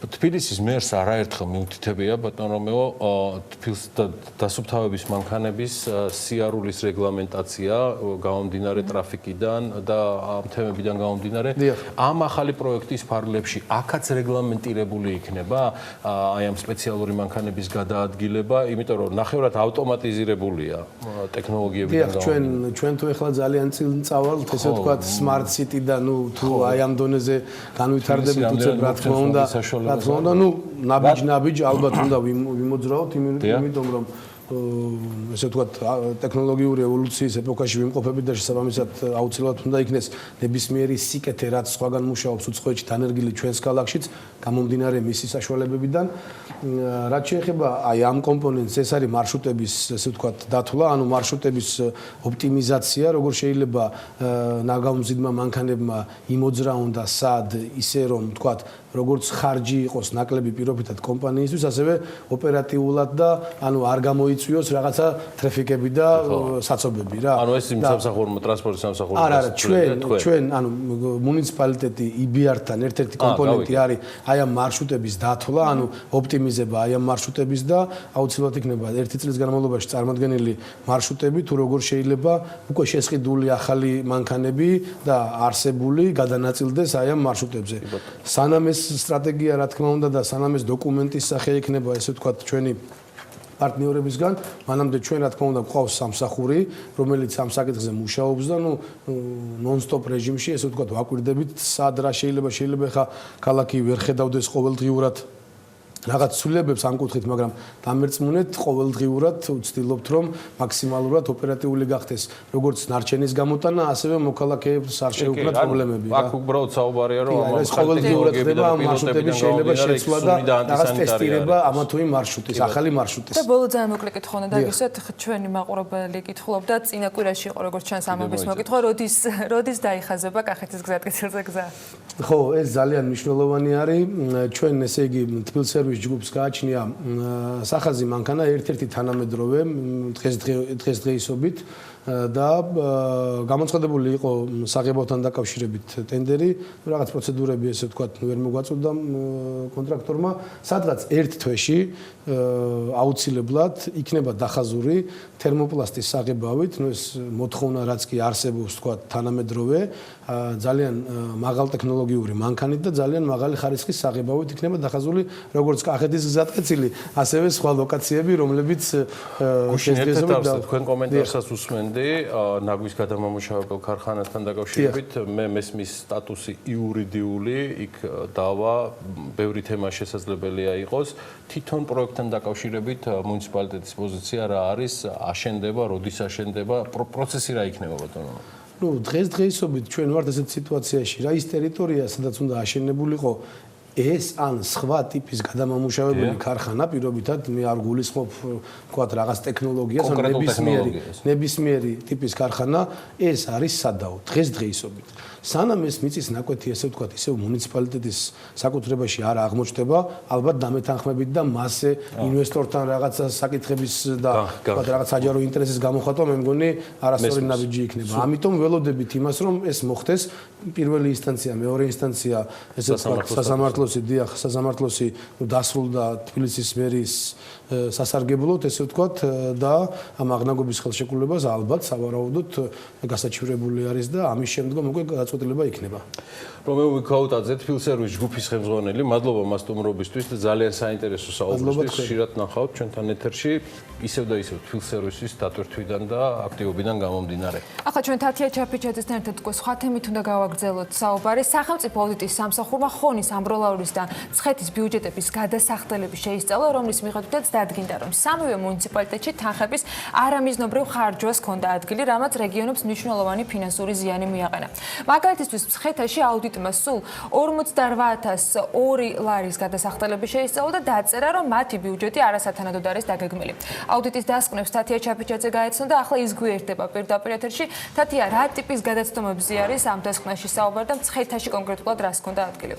აუდიტის დასკვნის მიხედვით მცხეთის ბიუჯეტში არ არის ასახული გადაჭარბებით მიღებული შემოსავლების ხარჯვა, არ არის დასრულებული დაგეგმილი ინფრასტრუქტურული პროექტები და მუნიციპალიტეტს მუდმივად ერიცხება მნიშვნელოვანი თავისუფალი ნაშთი. შედეგად მოსახლეობას შესაბამისი სერვისები და სიკეთე დროულად ვერ მიეწოდება. მცხეთაში ინფრასტრუქტურული პროექტების განხორციელებისას დამკვიდრებული არასწორი პრაქტიკა, რაც გულისხმობს იმას, რომ სამშენებლო სამუშაოების შესყიდვის დაგეგმისას მუნიციპალიტეტი არ ითვალისწინებდა ყველა შესასრულებელ სამუშაოს. ახალი სამუშაოების შესყიდვის მიზნით დაუსაბუთებლად სისტემურად ზრდიდა სახელშეკრულებო ღირებულება 10%-ის ფარგლებში. შედეგად მუნიციპალიტეტმა არაკონკურენტულ გარემოში შეისყიდა 1 მილიონ ლარზე მეტი ღირებულების სამუშაოები და არ გამოიყენა ფინანსური რესურსის რაციონალური და ეკონომიკური ხარჯვის შესაძლებლობა. დასკვნაში მოხვდა კულტურის სახლისა და სპორტული კომპლექსის სამშენებლო სამუშაოებიც, რომლის პროექტის შესყიდვისას საერთდაღრიცხო დოკუმენტაციები მნიშვნელოვან ხარვეზებს შეიცავდა, თუმცა მუნიციპალიტეტმა ის მაინც ვერ გამოავლინა. შედეგად გაიზარდა მშენებლობის ღირებულება და მუნიციპალიტეტმა ასევე გასწია დამატებითი ხარჯი. ყველა ეტაპზე მნიშვნელოვანი დარღვევები გამოვლინდა სპორტული კომპლექსის სამშენებლო სამუშაოების შესყიდვის საკითხზეც სატენდერო კომისიამ ვერ გამოავლინა ამ შემთხვევაშიც პრეტენდენტის მიერ წარმოდგენილ არსებულ დოკუმენტაციაში უზუსტობა, რის გამოც მუნიციპალიტეტმა ბიუჯეტიდან ზედმეტი ხარჯი გასწია სამუშაოების შესრულების გეგმა გრაფიკის დარღვევისთვის კი მიმწოდებელი საერთოდაც არ დაჯარიმებულა. საპროექტო დოკუმენტაციაში შევიდა არსებითი ცვლილებები და დაემატა ახალი სამუშაოები, რომელთა შესყიდვა განხორციელდა არაკონკურენტულ გარემოში ელექტრონული შესყიდვების გარეშე. ასევე მცხეთის მუნიციპალიტეტმა დაუკვეთა და შეიძინა კომპლექსის ექსპერტიზა, რომელიც ვერ გამოიყენა და გასწია ასევე არაეფექტური ხარჯი, როგორც ჩანს მცხეთის მუნიციპალიტეტს ბევრი ასეთი ფული აქვს. ასევე არ დაჯარიმდა მომწოდებელი არც მცხეთის კულტურის სახლის სამშენებლო სამუშაოების შესრულების გეგმა გრაფიკის დარღვევისთვის და ამასთანავე ინფრასტრუქტურული პროექტების დაგეგმისა და კონტროლში არსებული მართვის სისუსტეების გამო რამდენიმე შემთხვევაში მუნიციპალიტეტმა უხარისხოდ შესრულებული სამუშაოებიც კი ჩაიბარა. აუდიტის დასკვნაში მოხვდა არალიცენზირებული შეპესაც, რომელიც სოფლებს წყალმომარაგებას ახორციელებდა. მცხეთასთან მიმართებაში დასკვნაში ასევე აღნიშნულია, რომ მერიას არ გააჩნია რაციონალური მიდგომა მისი ფუნქციონირებისათვის საჭირო ავტოსატრანსპორტო საშუალებების გამოყენებასა და საწვავის ხარჯთან დაკავშირებით. მუნიციპალიტეტმა ასევე ხარჯი გასწია საბიუჯეტო ასიგნებების ეკონომიკური და რაციონალური ხარჯვის ვალდებულებების დაცვის გარეშე. ერთი მუნიციპალიტეტი, რომელიც აუდიტის დასკვნაში მოხვდა, ეს იყო ხონი. ამ შემთხვევაში საუბარი არის დაახლოებით 18,385 ლარზე გადასახდელებზე. როგორ განაწილდა ეს თანხა და რა ხარვეზებს ჰქონდა ამ შემთხვევაში ადგილი? ხონთან მიმართებით დადგინდა, რომ ერთი და იმავე საქმიანობის განსახორციელებლად ხონში დუბლირებული ფუნქციების მატარებელი იურიდიული პირები ფუძნდებოდნენ.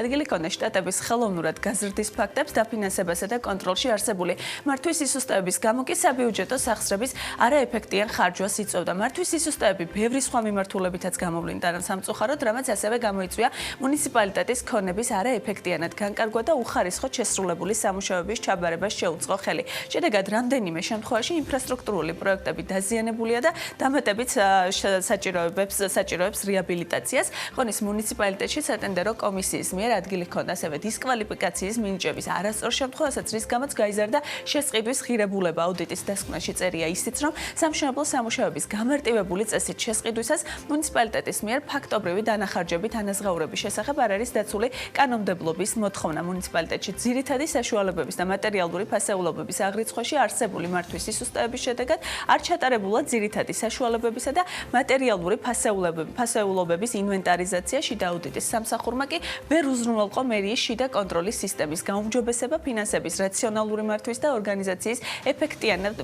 ეფექტიანობის გაზრდის ხელშეწყობაც. რაჭას ამბროლაურის ბიუჯეტის გადასახდელები ჯამში დაახლოებით 26,000 ლარამდე იყო. აუდიტმა დაწერა, რომ მუნიციპალიტეტში არსებობს ინფრასტრუქტურული პროექტის მართვის პრობლემები. პრობლემები? რა იგულისხმება არაჭველების პრობლემებში ტემპის გარდა? ტემპის გარდა ამბროლაურის მუნიციპალიტეტმა ვერ უზრუნველყო არაფინანსური აქტივების ზრდის პარამეტრების სათანადო დაგეგმა და შესრულება, რის გამოც ინფრასტრუქტურული პროექტების სახით განსაზღვრული პროდუქტი მოსახლეობის დადგენილ დროში ვერ მიეწოდა. ასევე სამუშაოების გეგმა გრაფიკთან ჩამორჩენის ან და არაჯეროვანი შესრულების გამო ხელშეკრულებით განსაზღვრული არ არის საჯარიმო სანქციები. კონტროლის არარსებობის გამო კი პროცესები ვერ წარიმართა იმგვარად, რომ სამუშაოები დასრულებულიყო დროულად. შედეგად დაუსრულებელია რამდენიმე ობიექტი და მოსახლეობა შესაბამისად ვერ სარგებლობს იმატერიალური სიკეთეებით. პრობლემები იკვეთება ხარისხთან მიმართებითაც, მუნიციპალიტეტში შესრულებული სამუშაოების ხარისხის კონტროლის სისტემა ზოგ შემთხვევაში ვერ უზრუნველყოფს სამუშაოების დადგენილ ხარისხს. მუნიციპალიტეტში ასევე არ მუშაობს საგარანტიო პერიოდში არსებული ხარვეზების გამოვლენისა და გამოსწორების მექანიზმები. აუდიტის სამსახური ასევე წერს, რომ შიდა აუდიტის სამსახურს არ შეუფასებია შეესაბამება თუ არა მუნიციპალიტეტის საქმიანობა დაგეგმილ მიზნებს და ამოცანებს, ან რამდენად კანონიერად, მიზნობრივად და ეფექტიანად ხდება დაფინანსებების გამოყენება. მადლობა თეთია მიმოხილვისათვის. ჩვენ უკვე ემზადებით შემდეგი ბლოკის სტუმრების მისაღებად. წერილებთან ერთად რეაგირებისათვის საქართველოს კიდევ ერთი საერთაშორისო რეიტინგებში პოზიციები და შეფასებები აქვს საკითხავი, რომელიც სიხარულის მომტანი ბოლო დროს ნაკლებად იყო. 2019 წლებში საქართველოს რამდენიმე საერთაშორისო ორგანიზაციის მიერ გამოქვეყნებულ რეიტინგში მოხვდა და არც თუ კარგი პოზიციით. ყველა მათგანი მიუთითებს ქვეყანაში კორუფციის მდგომარეობის გაუარესებაზე.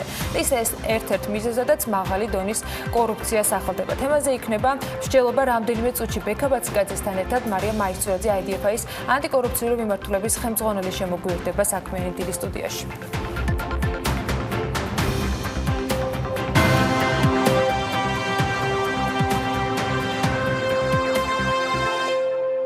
წინასწარი შეფასებით 2019 წლის დეკემბერში წინა წლის შესაბამის პერიოდთან შედარებით რეალური მთლიანი შიდა პროდუქტის ზრდა 3.8% შეადგინა, ხოლო 2019 წლის საშუალო რეალური ზრდა 5.2%-ით განისაზღვრა.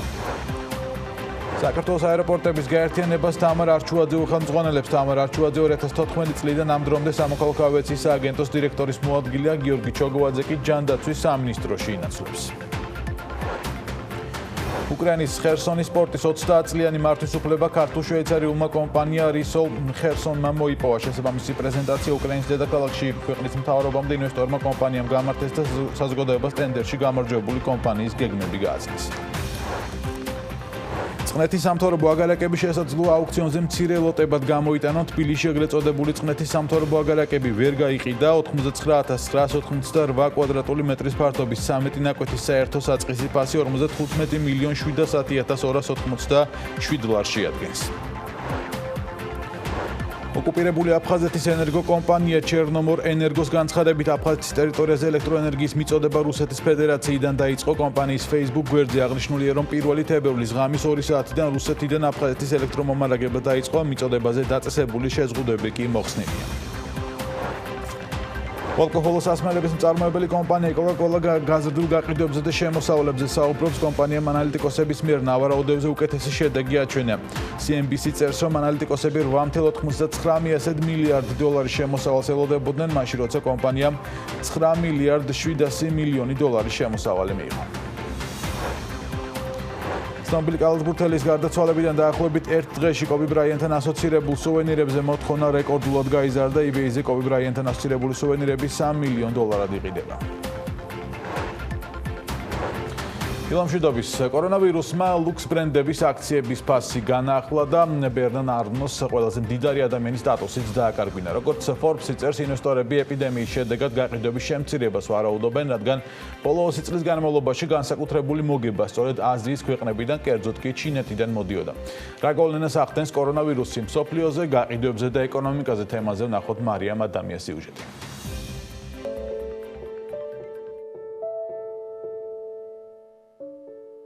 ანალიტიკური კომპანია Brain & Company-ის მონაცემების თანახმად, ჩინეთში შეძენილი ლუქს კლასის პროდუქციის წილი 2019 წელს 35%-ს გაუტოლდა.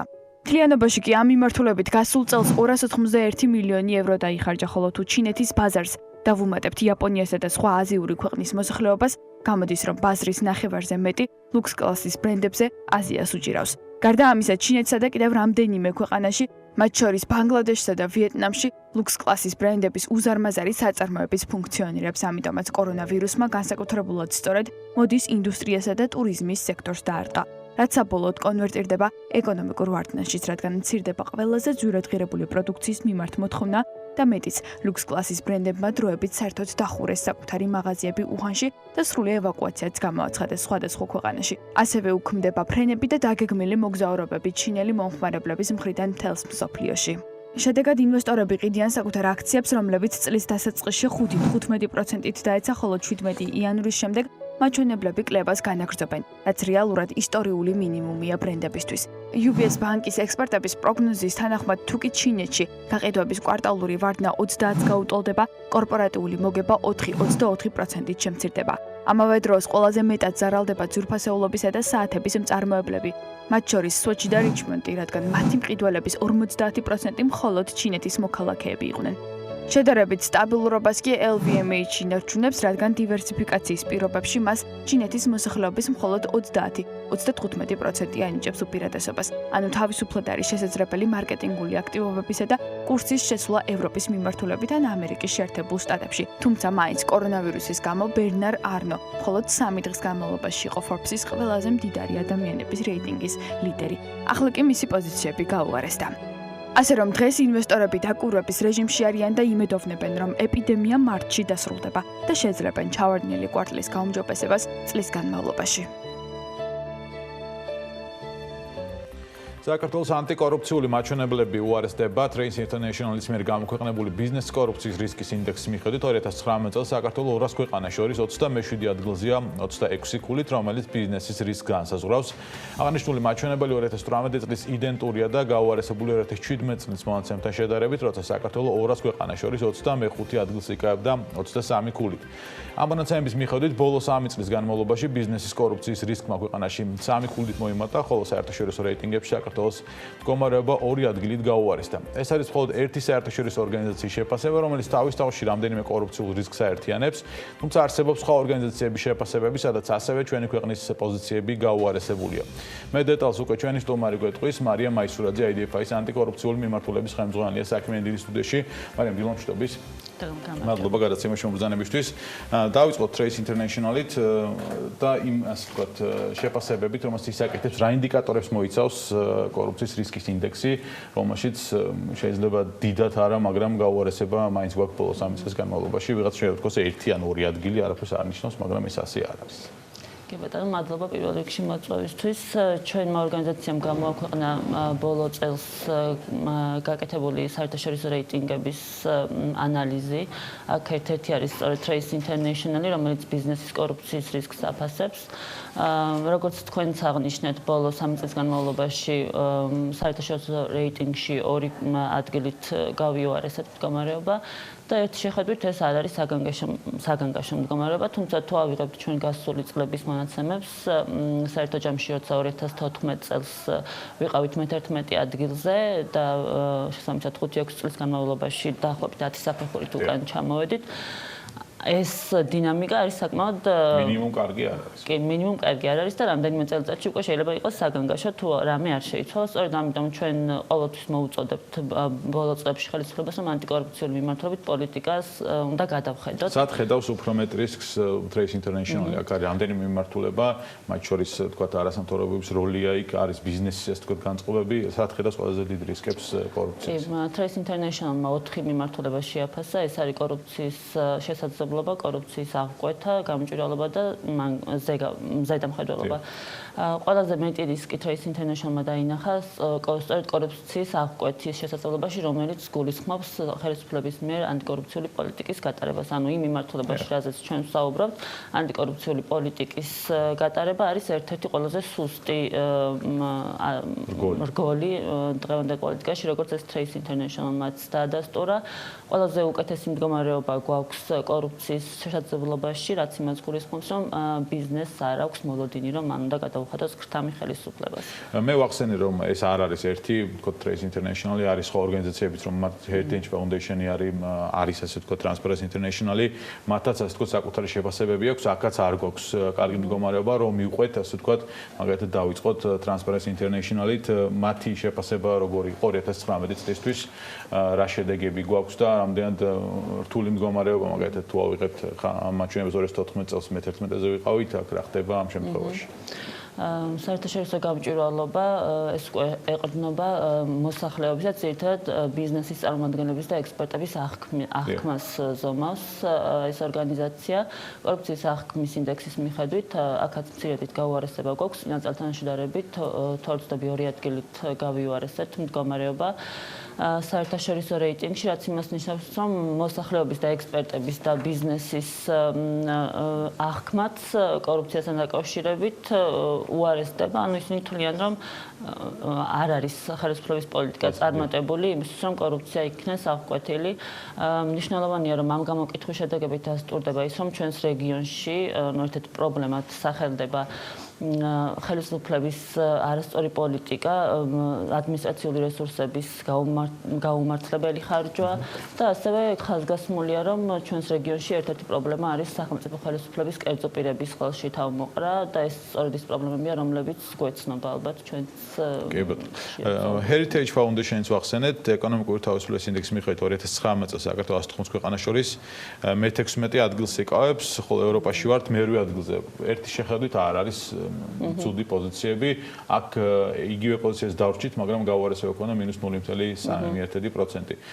გასაგებია თუ პოზიცია შევინარჩუნეთ, მაგრამ ანუ როცა მინუსია და რეგრესია და Heritage Foundation-ი ამ შემთხვევაში რას ეყრდნობა, როცა აფასებს ქვეყნის მდგომარეობას. Heritage Foundation-ი არის სოფლიოში ერთ-ერთი ყველაზე გავლენიანი კვლევითი ორგანიზაცია, ის შეისწავლის სხვადასხვა წყაროებს ეყრდნობა, აქ ეყრდნობა მსოფლიო ორგანიზაციის ანგარიშებს, კორუფციის აღქმის ინდექსს და სხვადასხვა წყაროებს.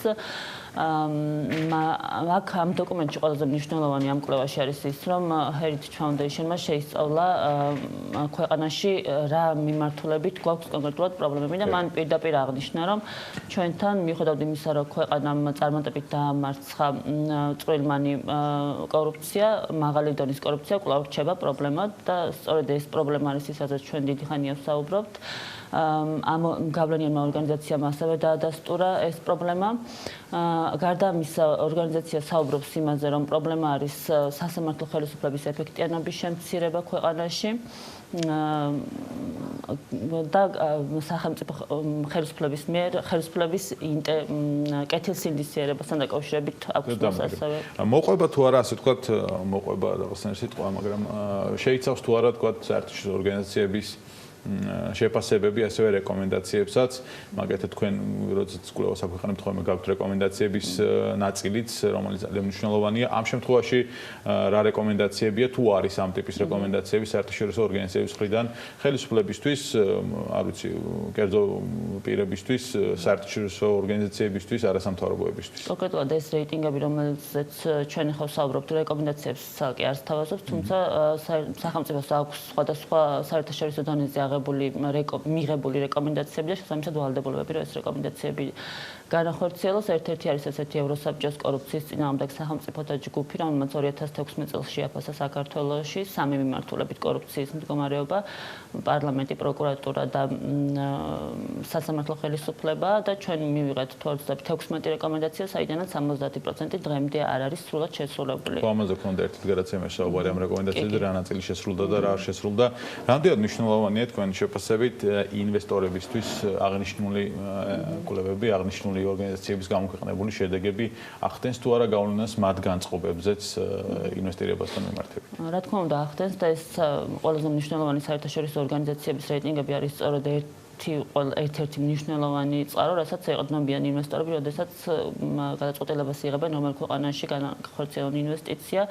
სწორედ ამიტომ ვაქცევთ ჩვენ სამხალხო ყურადღებას ამ რეიტინგებს და ვფიქრობთ, რომ ეს ამ ეტაპზე არც თუ ისე დიდი, მაგრამ მაინც გაუარესებული მაჩვენებლები უნდა იყოს მნიშვნელოვანი ჩვენი ხელისუფლებისთვის იმისთვის, რომ დაიწყოს გადახედვა პოლიტიკის და მხედველობაში მიიღოს ჩვენი და არ მხოლოდ ჩვენი, არამედ საერთაშორისო პარტნიორების რეკომენდაციები იმისთვის, რომ უფრო ეფექტური გახდეს კორუფციასთან ბრძოლა და უფრო მეტად მოვიზიდოთ ინვესტორები. იმედია, რომ გაზიარებული იქნება, გათვალისწინებული იქნება ეს რეკომენდაციები. იმედია, რომ 2021 წლის დასაწყისში 2020 წლის უკეთეს შედეგებზე ვისაუბრებთ. მადლობა მარია მაისურაძე IDFI-ის ანტიკორუფციული მიმართულების ხელმძღვანელი იყო საქმიანი დილის სტუდიაში. 32 შემოწმებული საწყობით თბილისის მასშტაბით და 23 დაჯერიმებული ბიზნეს ოპერატორი. რა დარღვევები აღმოაჩინეს რუსეთის ეროვნულმა სააგენტომ, რომელიც ბაზარზე ყველის მიკვლევადობას ამოწმებს და მონიტორინგს მთელი ქვეყნის მასშტაბით ახორციელებს. ელოდება. ვასილ ბასილაძე სურსათის ეროვნული სააგენტოს უფროს მოადგილეობას ხვებს საქმიანი დილის შეკითხვებს რამდენიმე წუთში რეკლამის შემდეგ.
სურსათის ეროვნული სააგენტოს ტრაფიკოების ობიექტებს ამოწმებს, განსაკუთრებული აქცენტი ეკეთება საცხობებზე, შემოწმების ძირითადი მიზანია წარმოებაში გამოყენებული ყველის წარმომავლობის მიკვლევადობის დადგენა, თბილისის მასშტაბით 32 ობიექტის შემოწმდა.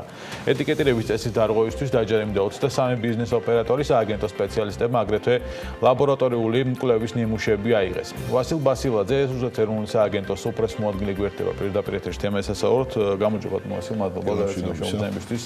დასაწყისში თქვენ ასე თქვათ ამ თემაზე კომენტირებისას განაცხადეთ, რომ ბოლო პერიოდში ფიზიკური პირის სტატუსს ანახმარებული ადამიანები, ასე თქვათ, ეწევიან ბიზნეს საქმიანობას და ამ შემთხვევაში კონტროლის ამოქმედება უკავშირდებოდა ამას. უკავშირდებოდა იმას, რომ დადგენილება მიიღო მთავრობამ, რომელიც მოიცავს სურსათის და ცხოველური საკვების არაორგანიზებული წარმოების წესის დამტკიცების შესახებ პროექტს, ასე თქვათ, ამან გაგიხსნათ გზა, როგორც მივხვდი, შემოწმებისთვის, რა ტიპის დარღვევაზეა საუბარი და რამდენად მასშტაბურია შემოწმება, რომელსაც სესია ხორციელებს. მოგესალმებით კიდევ ერთხელ, ძალიან მნიშვნელოვანი და საინტერესო თემა არის. მოგეხსენებათ, სურსათის ეროვნული სააგენტო თავის სახელმწიფო კონტროლს საკმაოდ ფართო მასშტაბით ახორციელებდა, თუმცა ამ მიმართულებით ჩვენ გვქონდა ასე ვთქვათ საკანონმდებლო ხრელი, რომლითაც არ გვქონდა საშუალება ზუსტად აი სეგმენტი გავგეკონტროლებინა, რომელიც რეალურად ამოფარებული არის ფიზიკური პირების სტატუსს. იძახის, რომ არის თითქოს მცირე ფერმერი, რომელიც სოფლად აწარმოებს რამოდენიმე კილოგრამ ყველს, თუმცა ამასობაში ის ჩვეულებრივად ორგანიზებულად, ოღონდ არარეგისტრირებულად აწარმოებდა დიდი რაოდენობით ყველს, შემდეგ ეს ყველი ხდებოდა სახაჭაპურეებში და მოდიოდა ჩვენთან როგორც მომხმარებელთან. ამ კანონმდებლობის და ამ საქართველოს მთავრობის დადგენილების საშუალებით ჩვენ უკვე მოგვეცა ამ კონკრეტულ არც ეტიკეტირება ამ შემთხვევაში და რომ შეიძლება ეტიკეტირება ქონოდა, იმიტომ რომ ეტიკეტირება საქართველოს მთავრობის სხვა დადგენილება არეგულირებს, თუმცა ჩვენ არ შეგვეძლო შევსულიყავით ფიზიკურ პირთან და შეგვემოწმებინა თუ რა პირობებში მზადდებოდა ზუსტად ეს ყველი იქნებოდა თუ სხვა ნებისმიერი სურსათი. აქ მნიშვნელოვანია რომ ჩვენ გავმიჯნოთ და საზოგადოებას სწორი ინფორმაცია მივაწოდოთ. აქ არ არის საუბარი სოფლად ცხოვრებ ფერმერებზე, გლეხებზე, მცირე საოჯახო წარმოების სუბიექტებზე, რომლებიც აწარმოებენ ცოტა რაოდენობით სურსათს, ან საკუთარი მოხმარებისთვის, ან თუნდაც სარეალიზაციოდ ჩვენ არ ვეხებით ასეთ სუბიექტებს.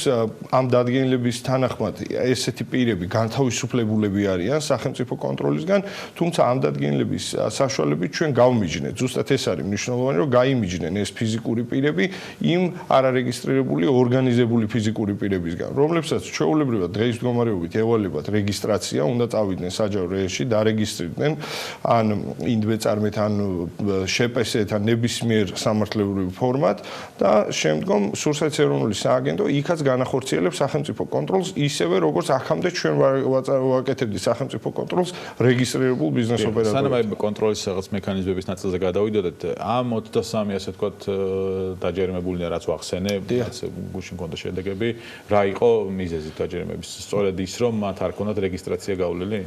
ძირითად შემთხვევაში იყო რომ წარმომავლობა იყო დაუდგენელი, ანუ ჩვენ ვერ გავედით ბოლომდე, ანუ მიკვლევადობის ნაწილი, მიკვლევადობა ძალიან მნიშვნელოვანი ნაწილი არის სურსათის უნებლობაში, ჩვენ ვერ გავიგეთ თუ სად იყო ეს კონკრეტული ყველი დამზადებული და შემდეგ ეს ყველი ხდებოდა იმ ხაჭაპურში, რომელსაც ჩვენ ძალიან დიდი სიამოვნებით მივირთმევთ ხოლმე. აი ეს იყო ის 23 ბიზნეს ოპერატორი, რომელიც დავაჯარიმეთ, ასევე ჩვენ მათ დავავალდებულეთ და ვთხოვეთ რომ გაეკეთებინათ ლაბორატორიული კვლევები რომ გაგვეგო ეს ყველი არის მართლა ყველი და რძისგან დამზადებული პროდუქტი თუ არის რძის ფხვნილისგან და მცენარეული ცხიმისგან და სხვადასხვა მინარევებისგან რომელიც ვიზუალურად ემსგავსება ყველს თუმცა თავისი შიგთავსით შემადგენლობით საერთოდ განსხვავებულია ყველისგან.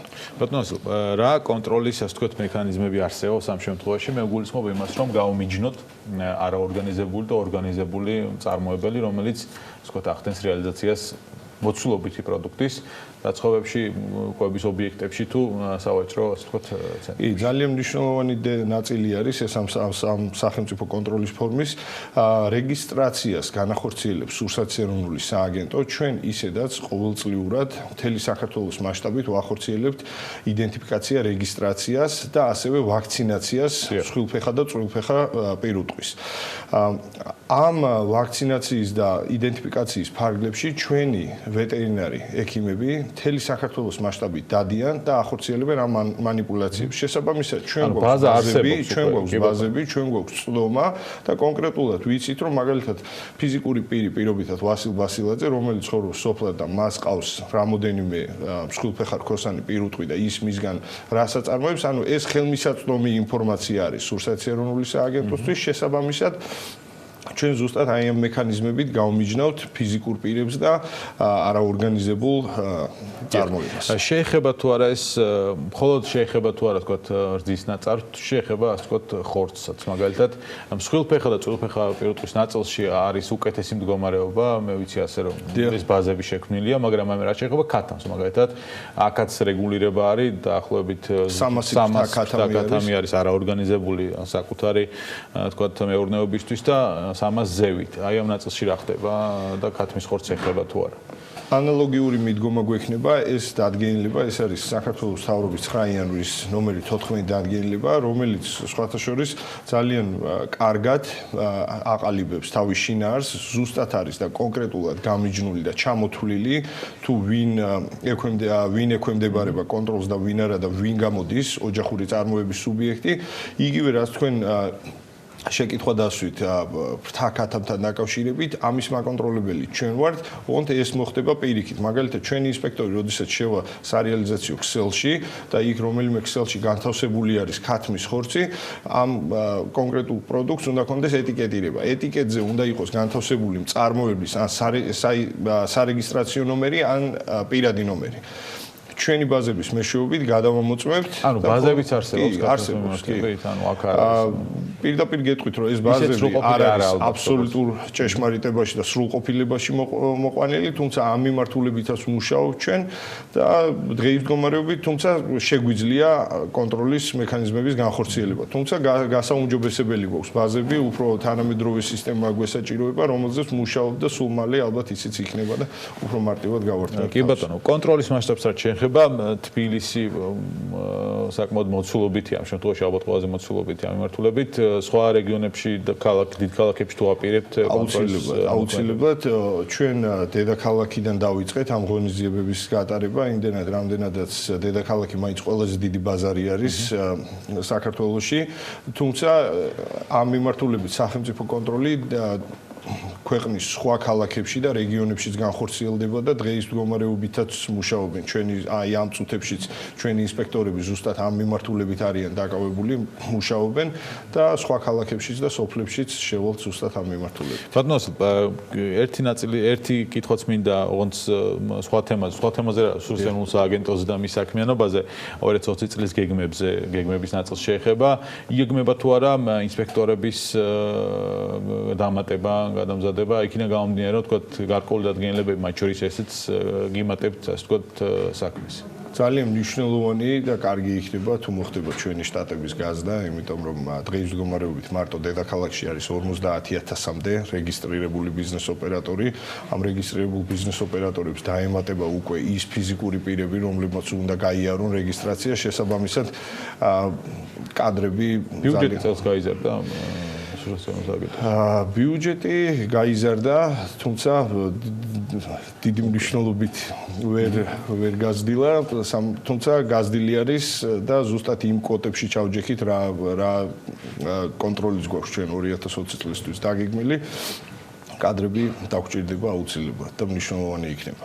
ხო, საუბარია სულ იმაზე, რომ ჯამში მეტი ადამიანია საჭირო, ადამიანური რესურსი არის საჭირო იმისთვის, რომ ეს თუმცა ამ მიმართულებით მე მინდა აღვნიშნო, რომ თქვენი როლი ძალიან დიდი არის და წინა წლებთან შედარებით მომხმარებლის ცნობიერება გარკვეულწილად შეცვლილი არის და ის პრობლემები, რაც ადრე გვხდებოდა, დღეის მდგომარეობით აღარ არის. ზუსტად აი ეს არის მნიშვნელოვანი, რომ თქვენ მედია საშუალებები ამ მიმართულებით ჩართულები ხართ და რაც უფრო მეტ ინფორმაციას მივაწვით მომხმარებელს, მით უფრო მალე მივალთ იმ შედეგამდე, რა შედეგისკენაც მივიღწევთ. მეგით საინტერესო ნაწილია, თქო, ჩეტყობინებების, ასე ვთქვათ, შედეგად გაკეთებული შემოწმებები რამდენად ხშირია უკვე მომხმარებელი ძალიან აქტიურია, ჩვენ ძალიან აქტიურად ვამუშავებთ ცხელხასაც, შარშან 4500 მეტი შეტყობინება შემოვიდა ჯამში 2019 წელს, აბსოლუტურად ყველა მათგანზე გაკეთდა რეაგირება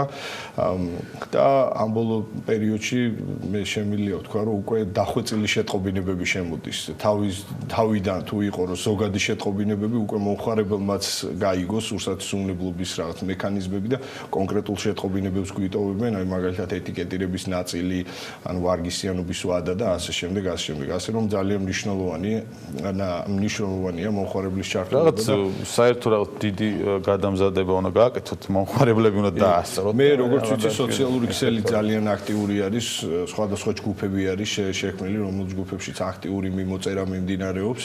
ამ ჯგუფებში ჩართული ვართ ჩვენი Facebook საშუალებითაც, ჩვენი ვებგვერდითაც მონიტორინგი მიმდინარეობს და Facebook-ში და სხვა სოციალურ ქსელებში მიღებული შეტყობინება ჩვენთვის ასევე ჩვენ აღვქვავთ იმას, როგორც ოფიციალურ შეტყობინებას და იმაზეც ვაკეთებთ რეაგირებას ზოგადი ბაზრის კონდა კონტროლის გულისთვის. მადლობა ბატონო ვასილ, წარმატებებს გისურვებთ ჩვენი მხრივ ამ ინფორმაციის გავრცელების და ცნობიერების ამაღლების მიმართულებით, რაც შეგვიძლია გავაკეთებთ PMG-ის პლატფორმების საშუალებით. ვასილ ბასილაძე, სურსათ ეროვნული სააგენტოს უფროს მოადგილე იყო ჩვენი სტუმარი. მასთან ერთად ვასრულებთ საქმიანი დილა საქმის კურს ეთერებში ვხვდებით ჩვენ ერთმანეთს დღის განმავლობაში. მადლობა თქვენ ყურადღებისთვის.